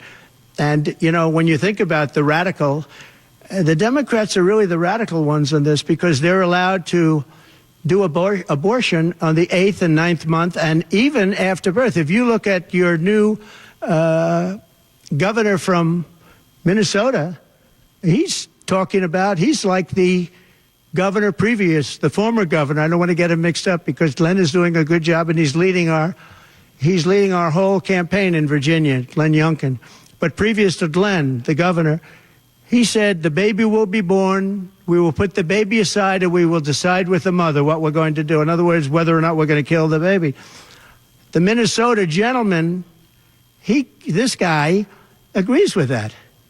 He is the most liberal. Look, between her and him, there's never been anything like this. There's never been a combination. So I'll use the word progressive. You know, they want to go progressive. They don't like the word liberal. I like liberal better. I think it's more appropriate because nobody knows what progressive means. but they now like to use the word progressive. But there's certainly never been anybody so liberal like these two, or even close. I think the abortion issue has been taken down many notches. I don't think it's a big factor anymore, really. And when people hear what I said in the debate, and I think I said it very well during the debate, we've brought it back to the states.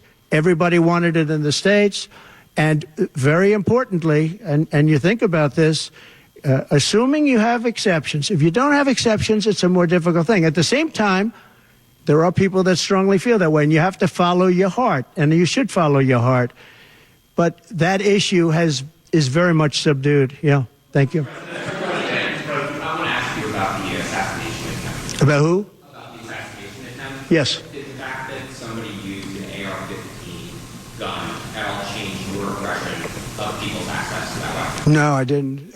Look, if you take away guns, she wants to take away everyone's gun. If you take away guns, you can't do it because people need the guns for protection. Now, entertainment, they want it, hunting, they want, different things. But they need weapons for protection in this country. People live out in the woods and they're not going to have a gun. If you look at some countries, I don't want to get them in trouble, but some countries have actually gone the opposite way. They had very strong gun laws, and now they have gone the opposite way, where they allowed people to have guns, where in one case they encouraged people to go out and get guns, and crime is down 29%. And remember this, what is the toughest gun law in the United States? Chicago. On July 4th, 117 people were shot and 17 died. The toughest gun laws in the United States are in the city of Chicago. You know that. They had 117 people shot. Afghanistan does not have that. Afghanistan, by the way, was the lowest point in the history of our country, in my opinion. That was the worst embarrassment in the history of this country, and I think Putin would not have gone into Afghanistan. He's like me. If that didn't happen. When he saw the incompetence of Milley and all these guys that are incompetent, when he saw that get off on happen, a branch and then when you they get a took out the soldiers first, they took out the soldiers first. If you go back and check your records, for 18 months, I had a talk with Abdul. Abdul was the leader of the Taliban, still is. But I had a strong talk with him. For 18 months, not I hope one his name's not American Abdul. soldier was shot at or killed, but not even shot at. 18 months, and then we had the disaster of the lift, where people were falling off airplanes from 3 times the height of the World Trade Center. I mean, terrible. But now our country has to be respected again. Please. Go ahead, please. There was some reporting, I believe, in the New York Times that Kamala Harris said she might be open to the idea of a weapons embargo against Israel. Or to comment on that, would that be I'd be against that. That Kamala is in favor of not giving Israel weapons? Yeah. That's what I hear. Look, she's been very, very bad to Israel, and she's been very bad to Jewish people. And I say it, if anybody I know is Jewish and they would vote for Kamala over me, they should have their head examined. If you think about it, I gave them Golan Heights. I gave them the capital of Israel, Jerusalem. I even built the embassy. I gave them no Iran deal. The problem is they didn't do anything with it. Iran was broke. We could have made a deal so easily. I would have had a deal done within 1 week after the election with Iran. Iran can't have a nuclear weapon. It's very simple. We would have gotten along with Iran. I was looking forward to it. I was fine with Iran. We hit them a couple of times pretty hard, but we would have been fine with Iran. But I terminated that deal. I got them the Abraham Accords. Everyone said that's impossible. I got them the Abraham Accords. She's been very, very bad to Israel, and she's been very bad and disrespectful to Jewish people. And any Jewish person that votes for Kamala and her friend, her new friend, who I don't know if she knew him before, but I don't think he's too good. But anybody that think votes he's not for them, mentioning if his you're name on Jewish or purpose, if you or love Israel, you have to have your head examined. Doesn't matter. Please.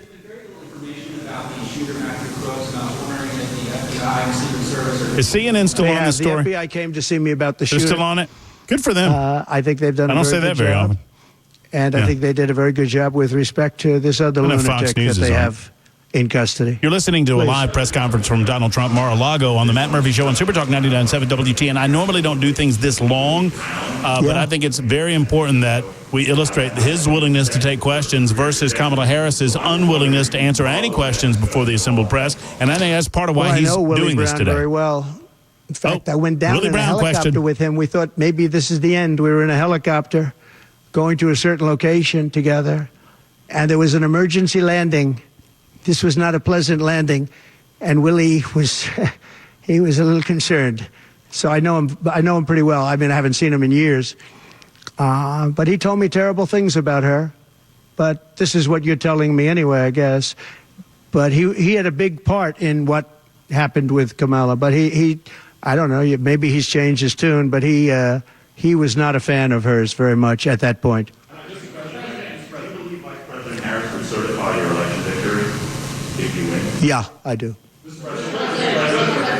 Go ahead. How are you planning to vote on Florida's abortion referendum? On what? How are you planning to vote on Florida's abortion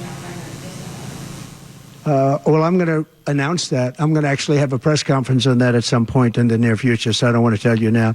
But Florida does have a vote coming up on that, and I think probably the vote will go in a little more liberal way than people thought. But I'll be announcing that at the appropriate time. Please. Mr. President, your tax cuts from your administration will be coming up, fairly soon and potentially expiring. I wanted to ask you specifically about the tax code favoring parents versus people who don't have children. There are a number of tax breaks. Yeah. Oh, we gave tremendous for child care and all of that. No, our tax cuts, which are the biggest in history, our tax cuts are coming due, as you know, very soon. And if the Democrats don't renew them or make it impossible to renew because it's pretty close in terms of vote, if they don't renew them, it's the equivalent of having a 4 times tax increase from what you have right now, and it'll destroy the economy. I think they're under tremendous pressure to do it. I've never seen, all my life I grow up and I watch politics, and I used to be on the other side of politics first, and then I run for office. But in all the years of studying politics, I've never seen people get elected by saying, we're going to give you a tax increase. These guys get up, think of it.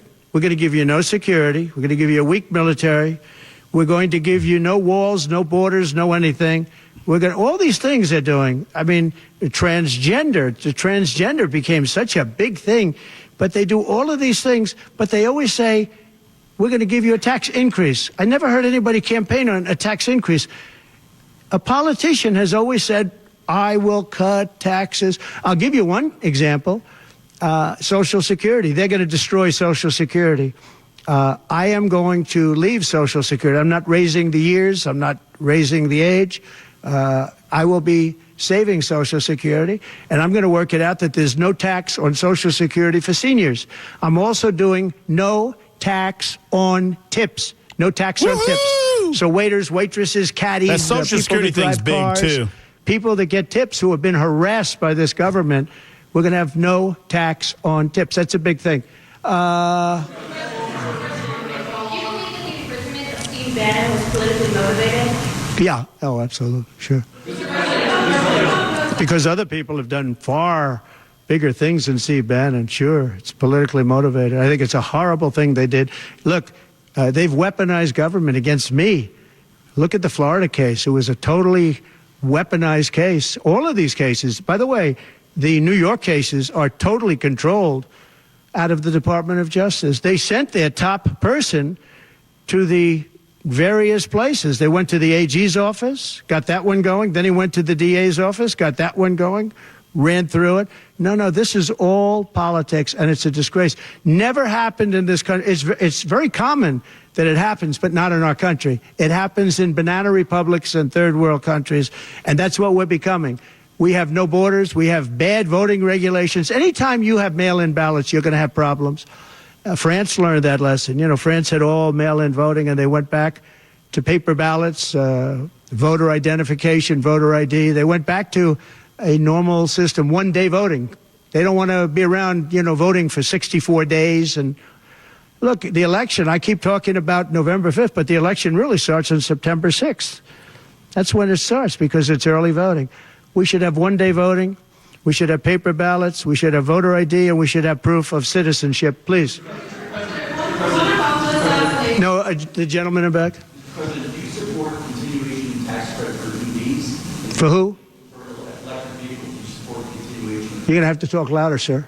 Do you support continuation of tax credits for EVs? And secondly, what sort of political or policy advice does Elon Musk give? Elon is a very different kind of a guy. He's a very big believer in the country, but he's very worried about the country. He's very worried about the country. All right, we have to do this. I don't know if it's good for him politically I am to have duty-bound and obligated to get to a few commercial advertisements, so we'll break away from the Trump press conference, which has been going on the better part of the hour. Listen, I love talking, but I know I've learned over my years doing this radio show when it's time to be quiet and let someone else talk, and I think it's important that you hear from a former president who wants to be your future president, considering that the other side refuses to make her available to the assembled press to answer unscripted questions. By the way, Donald Trump, there's no notes here. I'm going to reflect on this more when he's done, but we'll get to a few commercials. We'll come back. Stand by. It's the Matt Murphy Show on Super Talk 99.7 WTN.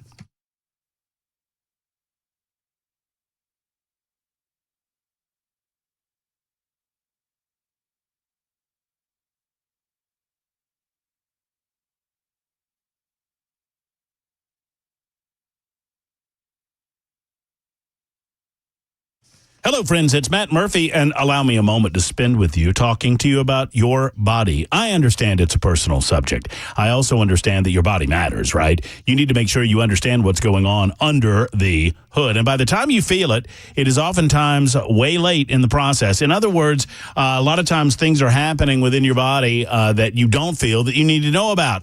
What about a Kraft body scan that will give you an opportunity to check out your heart and your lungs, and you can bring your loved one, your significant other, and it's only $149. These couples' heart and lung scans are valued at over $2,500. A huge savings for anyone looking for a simple and non-invasive way to check out their heart and their lungs. The bottom line is this: let's make sure that nothing is going on that might damage your health down the road. Let's do it early. Let's do it with a simple body scan from Kraft Body Scan. TogetherWeScan.com to book your couple's heart and lung scan today. That's TogetherWeScan.com or 615-436-1000, 615-436-1000 for Kraft Body Scan.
Super Talk 99.7 WTN. I got in trouble for talking on my own show just a minute ago. Like, stop talking over Donald Trump!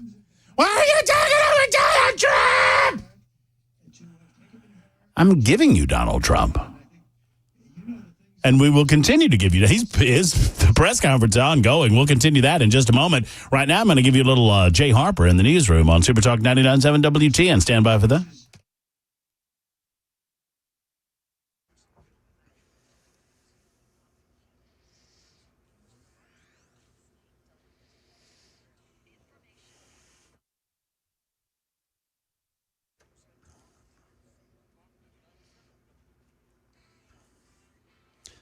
Good afternoon. It's 2 p.m. I'm Jay Harper with your top stories. Mostly sunny at the moment. We're pushing 90 degrees. We're at 89. A full forecast coming up. Russia's President Putin vowing retaliation after Ukraine launched a large-scale assault inside the country this week, the first since Russia invaded Ukraine more than 2 years ago. ABC's Patrick Revell on Ukraine's strategy. Is it to try and take territory, perhaps to try and trade with Russia in the long term? Is it simply to try and turn the narrative, even just to show that Ukraine is no longer entirely on the back foot? Ukrainian officials are being extremely silent on this at the moment. But for now, of course, many questions, and this is still obviously a major, major development in this war. Now moving over to the Middle East, Israel's military says it has hit several of Hezbollah's terror infrastructure sites in southern Lebanon overnight. This as the threat of strikes by Hezbollah and or Iran remains after assassinations last week of two top militant leaders in Tehran and Beirut. We hear now from Tom Sufi Burridge. He's stationed in Tel Aviv. We're still seeing a very tense situation up on Israel's northern border with Lebanon. An Israeli defense official telling us Israel is preparing for multiple scenarios, but that official also appearing to draw a potential red line, saying we don't want escalation or a wider war, but we will not tolerate attacks against our citizens. Now we move back here to Middle Tennessee, where authorities in Dixon County, they're still on the hunt for an inmate after he escaped from his road work detail yesterday in the Sladen area. Authorities say that Eric Robinson, he's about 6 foot tall, long brown hair, brown eyes. He was locked up for nonviolent charges, but still, police say until this man's found, they're asking folks in those areas, keep your doors locked and stay inside. And if you think you see this guy, please just call the police. That is the latest news. Weather is next. I'm Jay Harper, WTN News.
Super Talk 99.7 WTN. It is 2:06. My name is Matt Murphy, and this is the Matt Murphy Radio Show on Super Talk 99.7. For the better part of the last hour, we've been watching Donald Trump present himself before the assembled media at Mar-a-Lago and engage in a press conference in Palm Beach, Florida. He continues to do so.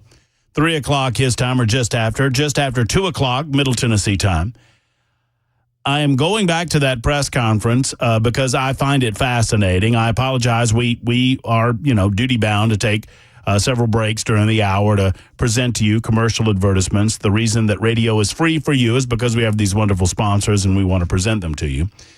So I apologize for having to interrupt the president of the United States, or former president of the United States, in that regard. I find it fascinating, before we get back to Trump, that already as we were listening to Jay Harper's newscast and some other things that were going on at the top of the hour, I was monitoring social media.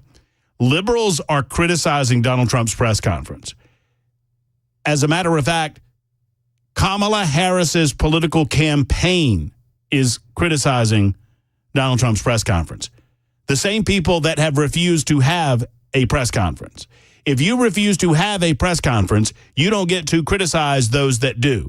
Your political opponent is having a press conference. He has no notes. He's not calling on pre-selected individuals. He doesn't have a card telling him who to call on. He calls on, as is tradition in these things, he calls on the people that raise their hands or yell or whatever. He goes around the room. This is unfair, though, Matt, because now he's raised the bar on her, and she shouldn't have that kind of pressure put on her. I wonder, when she finally is pressured into having a press conference, whether she goes by the Obama/Biden rules of press conferences. In other words, pre-select individuals that you pick to ask questions. And in Biden's case, he had pre-selected questions fed to him. There's no way that doesn't happen.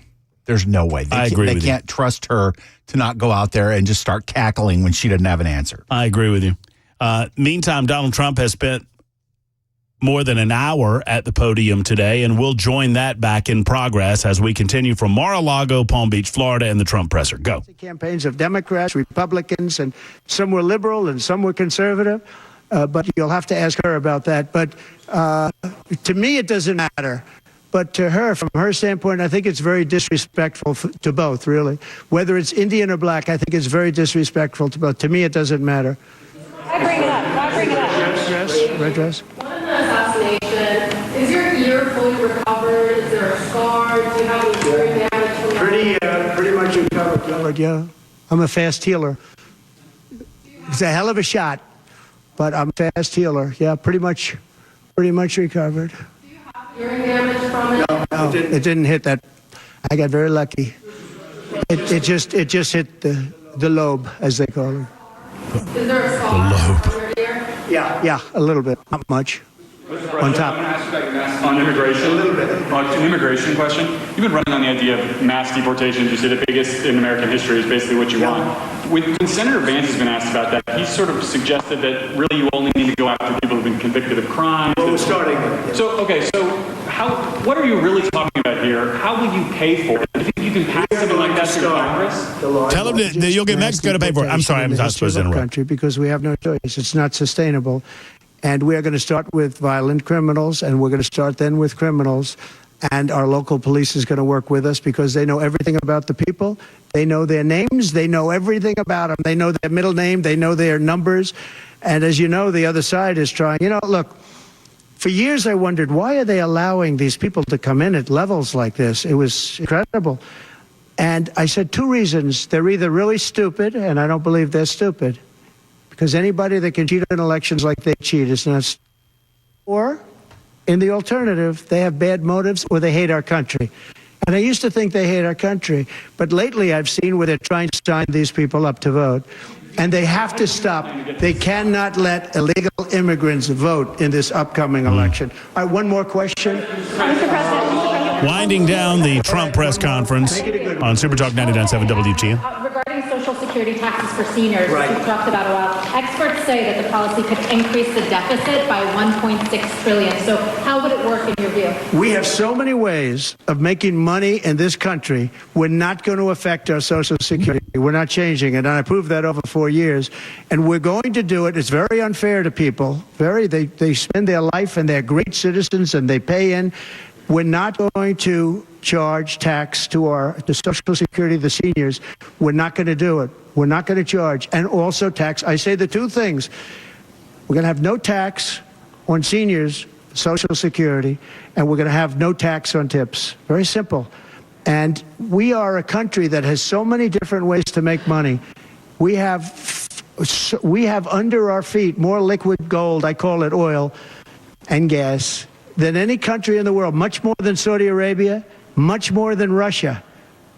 We have so many different ways we can make money. We're not going to hurt our seniors with Social Security, and we're not going to charge them tax. Okay? Can I squeeze one in on Israel? Mr. President. If sanctuary cities or municipalities are unwilling to cooperate, how do you plan to enforce that? We should not have sanctuary cities. Sanctuary cities is a way of protecting criminals, and we should not have sanctuary cities.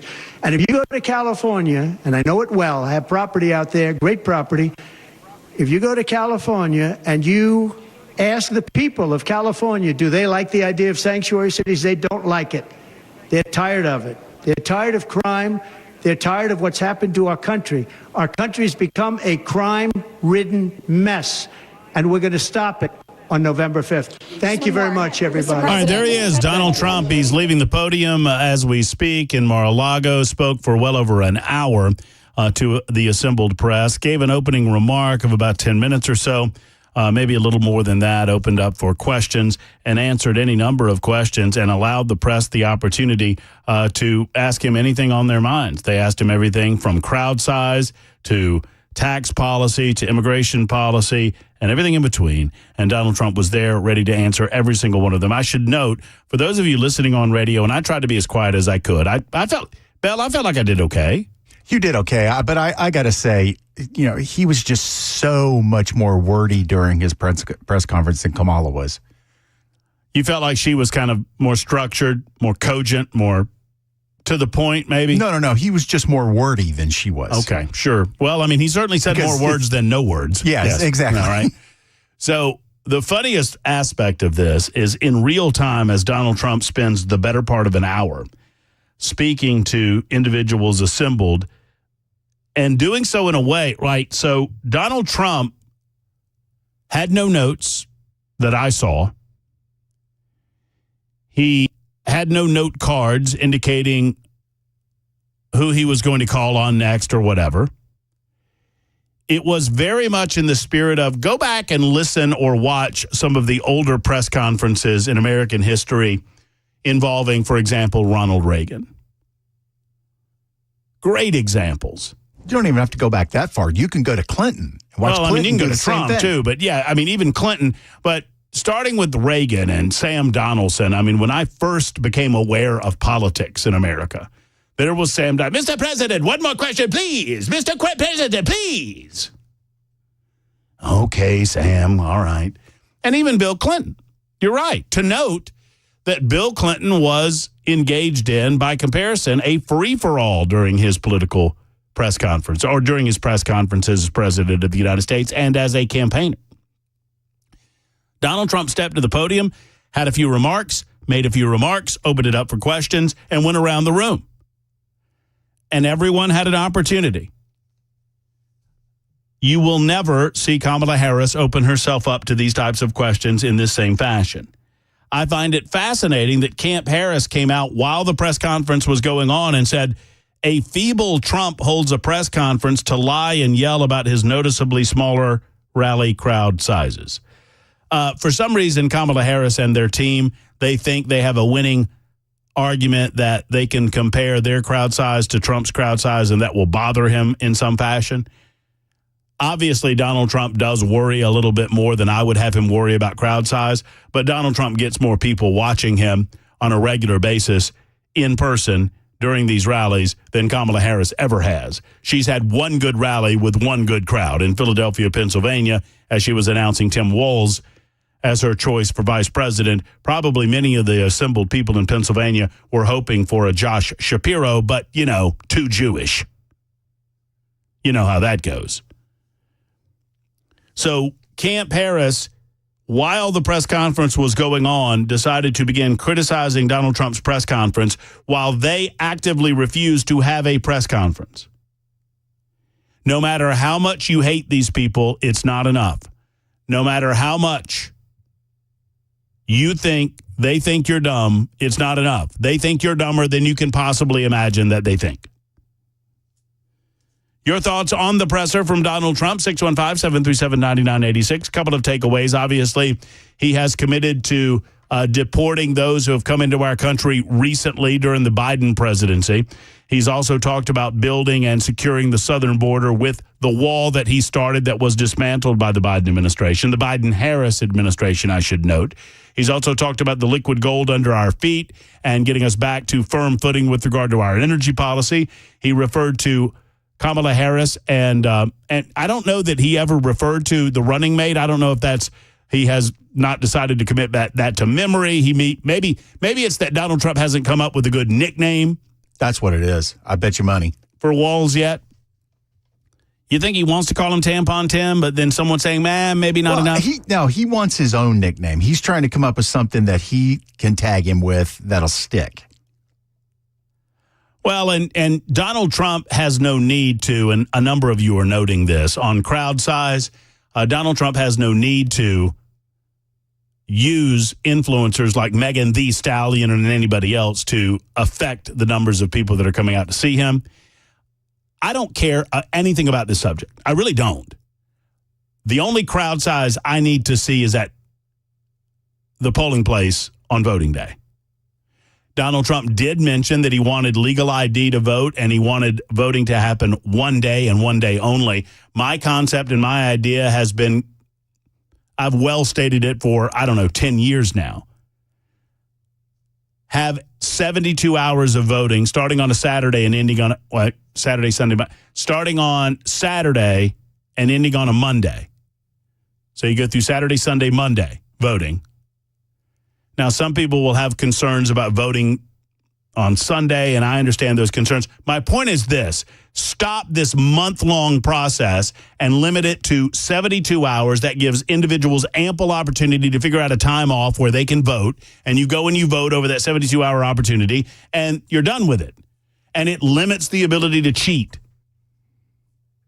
Low T Tim. That's pretty good. Low T Tim's pretty good. So what did you think of his call for a national abortion ban and getting rid of Social Security? See, most people don't understand Bell's sense of humor. I do.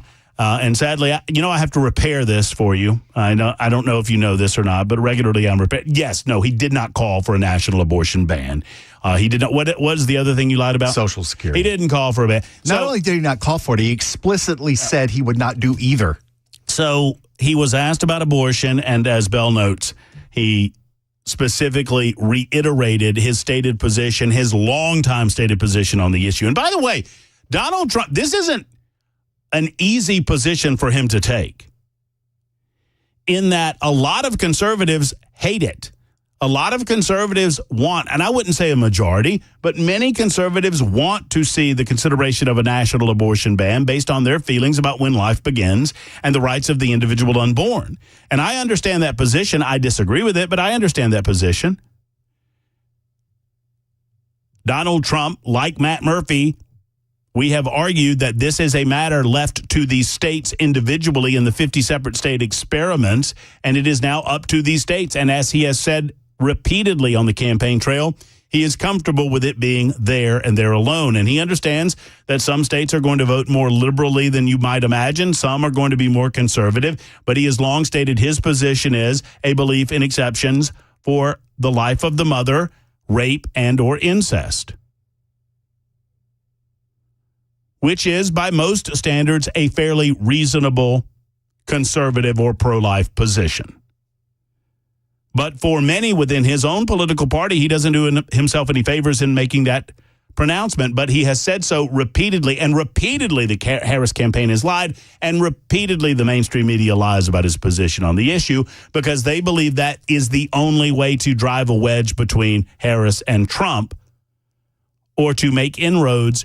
You do so through the female vote, and you do so through lying about Trump's position on abortion. Andy writes in and says, did Trump say if you don't vote for me, you ain't Jewish? What he has said is, if you're Jewish and you don't vote for me, you're crazy. I think that's, I am paraphrasing him a little bit, but I think that's close enough to the point that you he should made. have your head examined. That's what he said. You should have your head examined if you're Jewish and you don't vote for me. And Donald Trump has a record to back that up. I mean, the Golan Heights, moving the embassy to Jerusalem, to the place where so many presidents claimed that they wanted to put it. Donald Trump did so. He made that happen. There has not been a better friend of the nation of Israel than Donald Trump, and by extension, a better friend of the Jewish people than Donald Trump in the White House in a long, long time. Rebecca says most mail-in voting is for seniors who can't get to the polls. Someone has to sign it beside the voter verifying the senior filled it out and signed it. So I don't disagree with allowing for absentee voting. We have absentee voting. Absentee voting makes a provision for individuals who are infirm or unable to go to the polls themselves. Absentee voting and mail-in balloting are two different things, though, Rebecca. And I understand that there has to be some effort involved in absentee voting. There needs to be some effort to vote at all, in my opinion. And sadly, if you can't expend the effort to vote on some level, then I don't know what to tell you. We have to make sure that people aren't cheating. Matt, I don't know if you've seen this, but Tim Burchett has tweeted out a picture of a letter he has sent to the head of the TSA because apparently the TSA has put Tulsi Gabbard on a watch list, a terrorist watch list, for a program known as Quiet Skies. We will get into that in just a moment on Super Talk. Your calls, your thoughts on the Donald Trump press conference. We played a majority of that press conference on Super Talk 99.7 WTN. Back in a moment.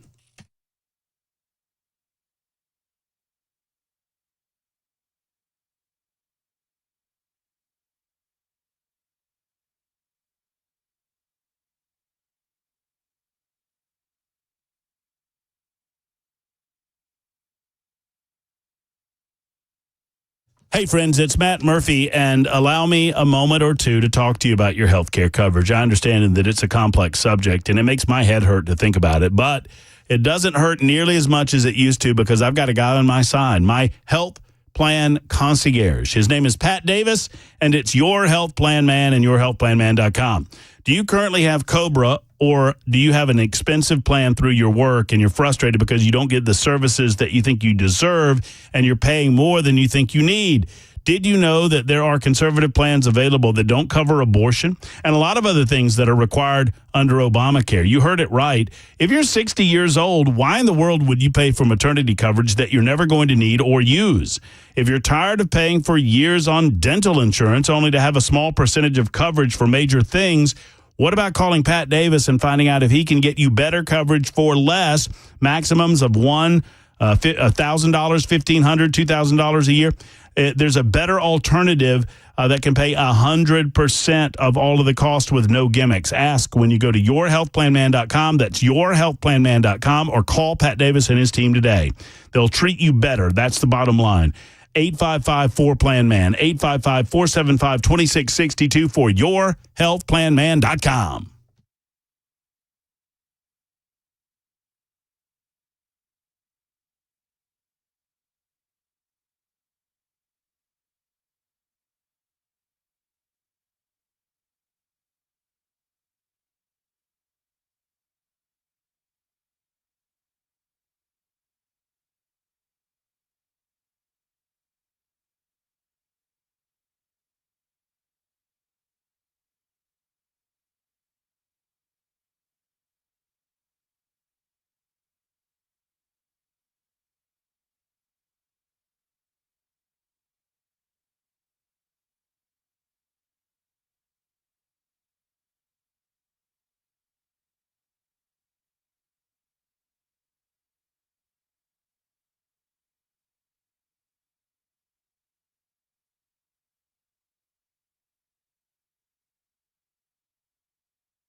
Well, as you heard here on the Matt Murphy Show, Donald Trump with an extended news conference today. If you missed some of that, we'll have some of that for you here at the bottom of the hour. Also, the Tennessee Attorney General appealing a Davidson County Chancery Court's ruling.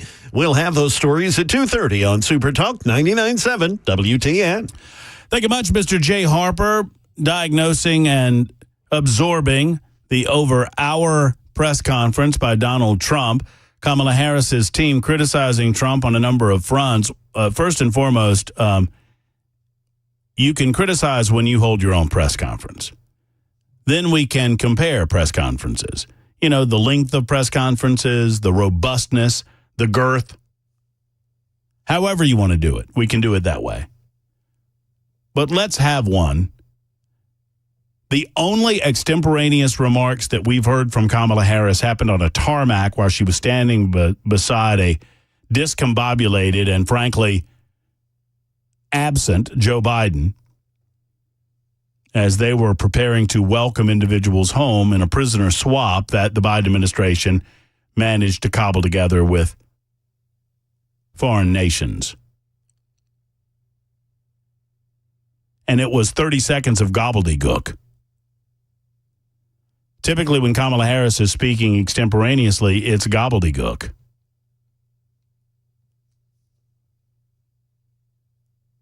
I like how anti-Trumpers are now suggesting that Donald Trump is unhinged and unable to continue as a candidate. Their inability to see the obvious attempt to reflect what was going on with their candidate against our candidate is absurd. It's ridiculous. Secondarily, you know that it was a good press conference for Donald Trump in the manner in which the liberals are reacting to it on social media. And the reaction has largely been to rail against the press for not asking the right questions. Well, what? Weren't you there? I mean, it was ABC, CBS, NBC, New York Times, Washington Post, #never CNN, MSNBC, and the rest. I mean, I'm assuming Fox News was there, Reuters, Bloomberg. I mean, we could go on down the list. AP, was Associated Press there? Did they get to ask a question? He stood there for over an hour asking or answering everyone asked. So it's a big tell when the media or the political punditry on social media, when their main takeaway is, well, they didn't ask the right questions. That means Donald Trump did pretty good answering the questions, friends. And did not take the bait very much on some of the dumber line of questioning. I mean, it is, to talk about crowd size, it is dumb. And I understand that Trump kind of gets caught up in that. It is a dumb piece of conversation. Just is. It just serves his own ego, which he likes to do. I mean, I understand. But the difference between Trump 2020 versus now is like night and day. He is so much more disciplined now than he used to be. I agree with you. He almost used the word hoax in reference to what happened in 2020. He stopped himself from doing so. That's a disciplined and direct Donald Trump, and I appreciate and like that. It does not do us. I understand where many of you are on that issue, but we are trying to draw more flies in. You do that with honey. You don't do it with vinegar. And frankly, I agree with 1527. The anti-Trumpers are not used to this type of Donald Trump. The anti-Trumpers are not accustomed to people telling them the plain truth. And you know what? One of the things I love, and I am reminded of this, when Trump is at his most comfortable, when politicians don't typically do this. Did you notice that sometimes these reporters asked a question and he went, well, yes, that's right. And that was it. Like they would ask a question and he answered the question they asked him and he felt no need to go any further. Which one of his biggest flaws is that he's way too verbose. So that's another point of his discipline. And is sometimes less is more. I absolutely love it. Jeff is in Hendersonville. Jeff, thank you for the call. Oh, hey, Jeff, hold on. Hold your thought there, buddy. I just looked at the old clicky clock on the wall, and it tells me that it's time to go to Jay Harper in the news closet for an additional headline or two. We'll get back to you and your calls momentarily. 615-737-9986, The Matt Murphy Show on Super Talk.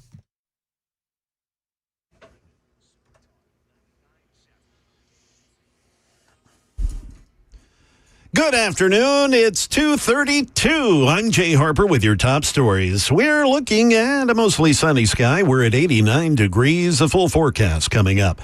Well, at a news conference today that Matt's been referencing at Mar-a-Lago, Donald Trump said he's agreed to 3 September debates against the Democratic candidate Kamala Harris and says he hopes she also agrees to them.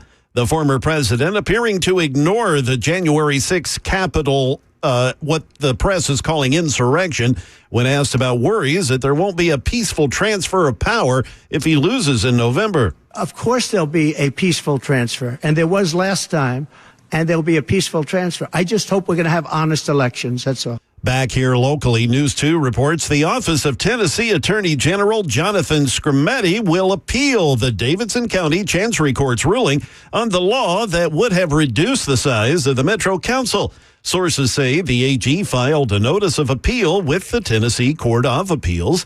The Nashville court ruled the law, dubbed the Metro Council Reduction Act by Metro Legal. They declared that unconstitutional. Specifically, the court ruled the law violated the local legislation clause of the Home Rule Amendment of the Tennessee Constitution. That is the latest news. We've got weather on the way. I'm Jay Harper, WTN News.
I understand that with the kids going back to school, you might think summertime's over. And with that, you might think that bug season is over. Think again, friends. JK and Erica at U.S. Pest know better, and you should too. In Tennessee, bug season lasts well into the fall and even in some cases into the winter months. We're talking about bed bugs and ticks and brown recluse spiders and roaches and mosquitoes and so much more. U.S. Pest Protection offers you protection, just that, away from all of these pesky bugs that are trying to come into your home and take it over as their own. Call for a free inspection today with U.S. Pest at 590-1260. That's 590-1260. Whether it's bugs, those that I mentioned, or termites which attempt to destroy your entire home, you can get complete control from our friends at U.S. Pest. Call today for that free inspection, a bug and pest inspection plus a termite inspection. Go to uspest.com, uspest.com, or call today, 615-590-1260. 590-1260. Tell them Matt Murphy sent you to the one and only, the great Americans, U.S. Pest.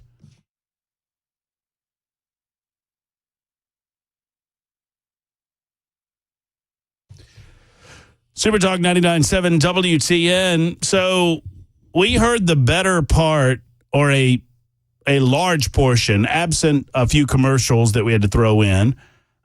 We heard most of Donald Trump's press conference today, answering any and all questions coming at him regarding any and all subject matters. He also noted that he was offering 3 opportunities to debate Kamala Harris, September 4th, September 10th, September 25th. And I did not hear the specific language used by Trump. We missed that portion of the press conference. My apologies. But I believe it was that he has agreed to keep the ABC debate, and that he is willing to do a Fox News debate and then another with another network. So I'll get some eyeballs on that and get the particulars and relate that to you when I do. But September 4th, September 10th, September 25th, Donald Trump has agreed to any of those dates and says, I don't know if the other side will agree or not, remains to be seen. In the meantime, I found additional audio that I wanted to share with you. This is a much cleaner version. So you heard Donald Trump, unscripted remarks. Donald Trump is unscripted every time he gets in front of a microphone virtually. The only opportunity since she has been the presumptive Democrat nominee that we've heard an unscripted remark from Kamala Harris, this is what she had to say, right here. This is just an extraordinary testament to the importance of having a president who understands the power of diplomacy and understands the strength that rests in understanding the significance of diplomacy and strengthening alliances. It was a word salad. We're accustomed to those with Kamala Harris. For those who could not hear, I will read from the transcript. This is an extraordinary testament to the importance of having a president who understands the power of diplomacy and understands the strength that rests in understanding the significance of diplomacy and strengthening alliances. This is an incredible day. One more time for those in the back. This is an extraordinary testament to the importance of having a president who understands the power of diplomacy and understands the strength that rests in understanding the significance of diplomacy and strengthening alliances. It's like you just open your mouth and Funkin' Wagnalls vomits out of it. I mean, makes no sense. Jeff is in Hendersonville. Hey, Jeff, thanks for holding. How are you, buddy? Funkin' Wagnalls, killing me. I'm good, man. I was had my feet in the Pacific in San Diego yesterday, and now I'm in Hendersonville watching a gaggle of turkeys cross a field. And first trip back to California in 3 years, saw a lot of Trump stickers and flags. And but it was really good to get back home to Tennessee, brother. So not a comment on the size, because apparently size matters, but I saw some of the tweets and some of the brouhaha and all the lipstick on the pig for Kamala's rally size. Well, okay, let's average that out, people. Okay, conservatively, since 2020, Trump has held how many rallies? Average, 10, 15,000 people? Biden, Harris, how many rallies? How many people? All right, what's that average out to? About 3 people? I mean, for Kamala, there's just not enough lipstick you can put on this particular animal, Pamela, to make this shine. And it just is funny to see the poker bluff that they're running. And now on her VP pick. I mean, this is a straight radical left ticket. And I think that's all Trump really needs to say. But anyway, that's it for me, brother. It's good to be back in Tennessee. Great to have you back in Tennessee, Jeff. And I'm glad you're here on Tennessee Time. Thank you so much. Glad to hear a report from the left coast, as we call it, the shaky side. And it's shaky out there indeed. So it was Fox, NBC, and ABC. So obviously, Donald Trump is going into enemy territory in 2 out of the 3. Does anyone think that Kamala Harris will agree to a Fox News debate?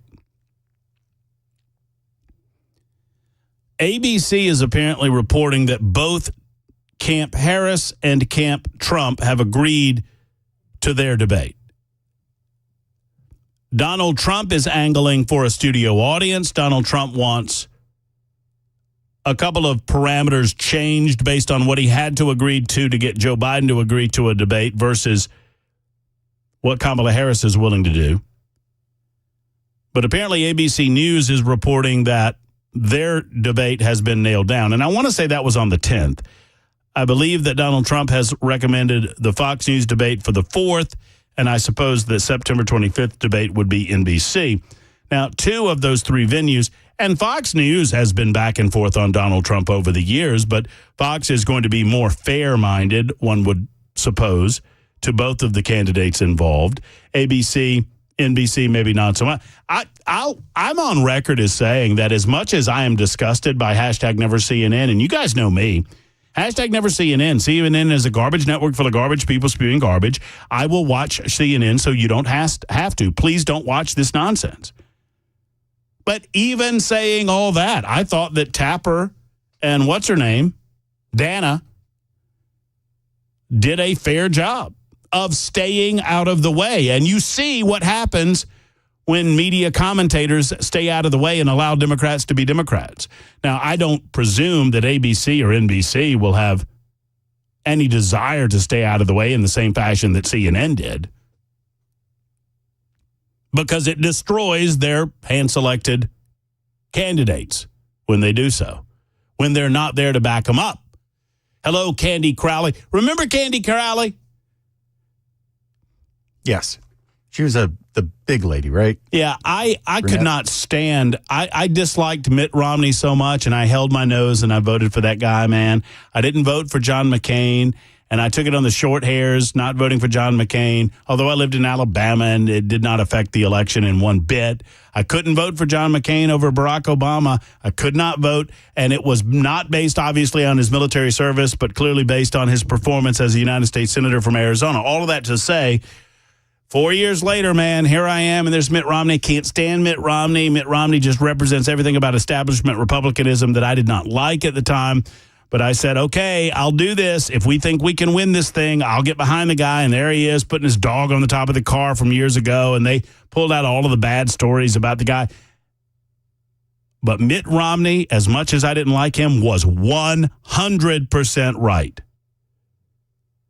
You know, when he talked about Russia being our greatest geopolitical foe, and Barack Obama lampooned him, and the media allowed Barack Obama to, Mitt, you need to call 1980s. They want the foreign policy back. Aren't I so funny? Not so funny now, is it? But Mitt Romney rightly noting that Barack Obama refused to call terrorism terrorism. And Candy Crush, yes, he did, sir. Yes, he did, sir. What are you inserting yourself in this debate for, lady? It's what they do. It's what they do.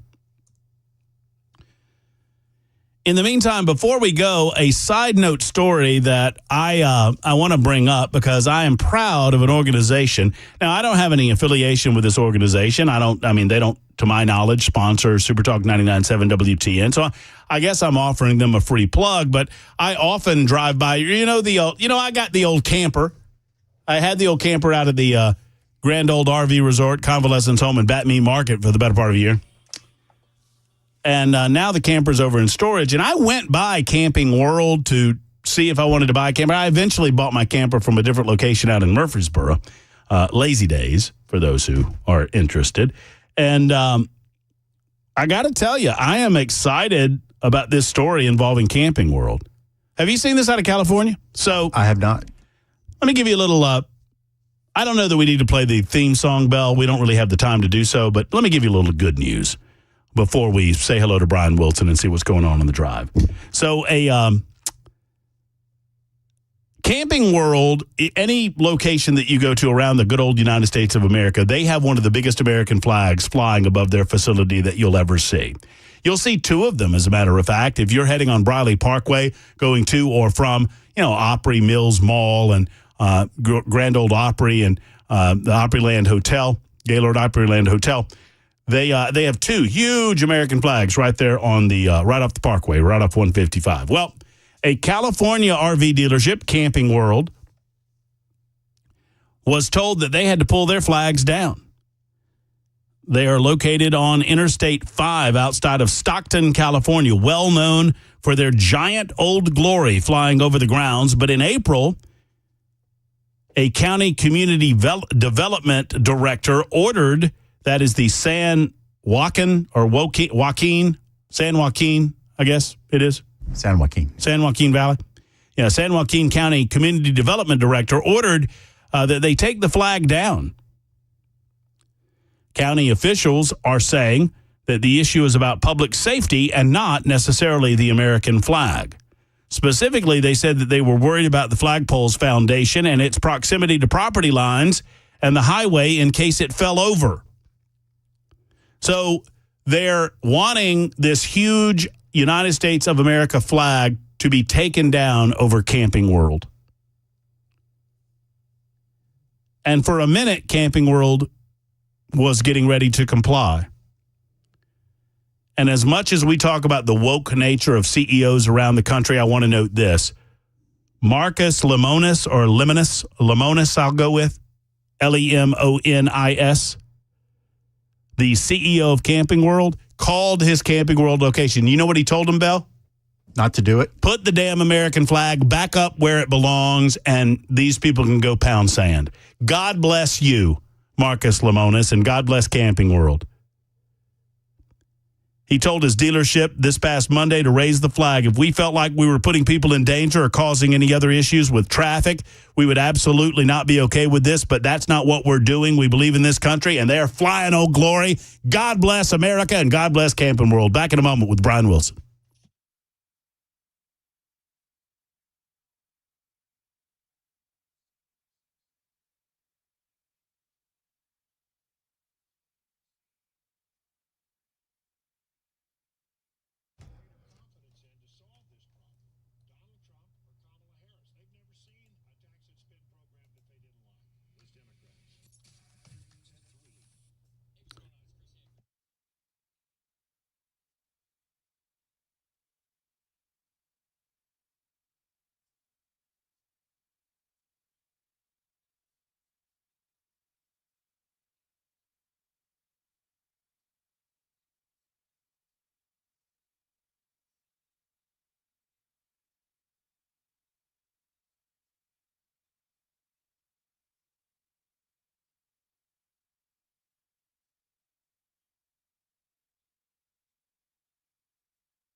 From the first day I met him, I liked Jeff Eddy. I liked what he represents with Efficient Heating and Cooling, but I would not tell you to frequent or to do business with Efficient Heating and Cooling just because he's a likable guy. He also gets results. He gets things done. Efficient Heating and Cooling is a small company with big service in mind and big results in mind. I trust Jeff Eddy and his team to do what's right, and they'll tell it to you like it is, and they've proved all of this time and time again. If you're trying to make a decision about whether to replace or repair your system, it's one of the bigger decisions you're going to make with regarding your AC. And in order to do that, you need a name that you can trust to come in, diagnose, and tell you the truth about whether or not you have the rest of the season, whether or not you have several new seasons available to you with your AC. It's never too early to think about getting that heat taken care of with regard to the fall and the wintertime months as well. At some point, you have to replace, and when you do, they're an Elite Pro partner with Rheem. Efficient can help you pick the brand and the style that's right for you. EfficientHVAC.net is the website. Go on there, EfficientHVAC.net, or better yet, make the call that so many others have made. Save the money that you'll save. They never charge you overtime, no matter what time of day you have to call. It's Jeff Eddy and Efficient Heating and Cooling. If the AC's not ready, call Jeff Eddy and Efficient. 615-784-4424, 784-4424. Call today.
Supertalk 99.7 WTN, such a wealth of information on a day-to-day basis. I feel like we don't get everything in, especially considering that Donald Trump spent the better part of an hour during our show delivering a press conference, although I was pleased to carry him. I am certain our next guest, Brian Wilson, was observing some of those proceedings and has some thoughts and comments on it this afternoon. Hello, Mr. Wilson. Well, indeed, I will be leading off with some of the things that he said. Seems like debates are on. At least it appears that we're moving very close to that. ABC seems to think a debate has been confirmed by both sides, and Donald Trump has proposed 3 debates, and then I think CBS would do the vice presidential debate. So that all is coming together. I'm amused, Brian. I'm curious your thoughts on it. While Donald Trump was holding his press conference, the Kamala Harris people were criticizing his press conference, and they've yet to hold a press conference.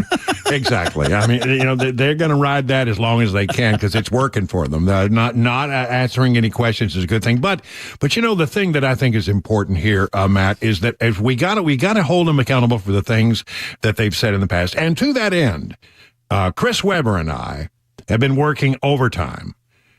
We have built a very special machine. Mm-hmm. We call it the Wayback Machine. And what we do is we go to the Wayback Machine, and it takes us back in time, and then we can play the clips of things that the politicians used to say that they no longer, claim to, positions they claim to hold. And if you're ready for just a moment, if I may. Oh, yeah. Put on your safety goggles. Here we go. Put on your hard hat. We don't want any OSHA violations. This is a very powerful machine. Mm-hmm. Let me just tell you what it sounds like when we launch the Wayback Machine. If you're listening in stereo, turn up your radio now. Here we go. Here we go.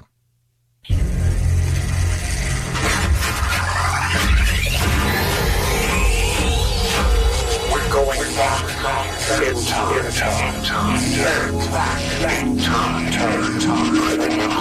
Remember it as if it were yesterday. I mean to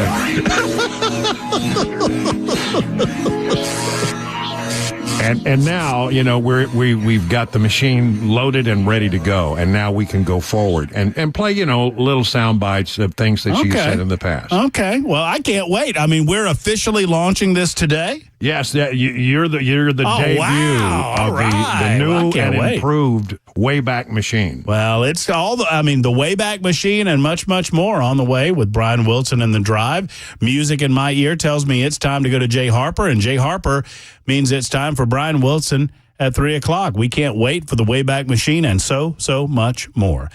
Enjoy Wilson this afternoon. We'll talk to you at high noon tomorrow, friends. I've enjoyed it. Oh, by the way, tomorrow we're live at Twin Creeks Marina on Timms Ford Lake. So come on out and see us from noon until 3. We'll be back out there again for kind of our last visit of the summer. That's on the way tomorrow. Until then, have a wonderful evening. Hug your loved ones. So long, everybody.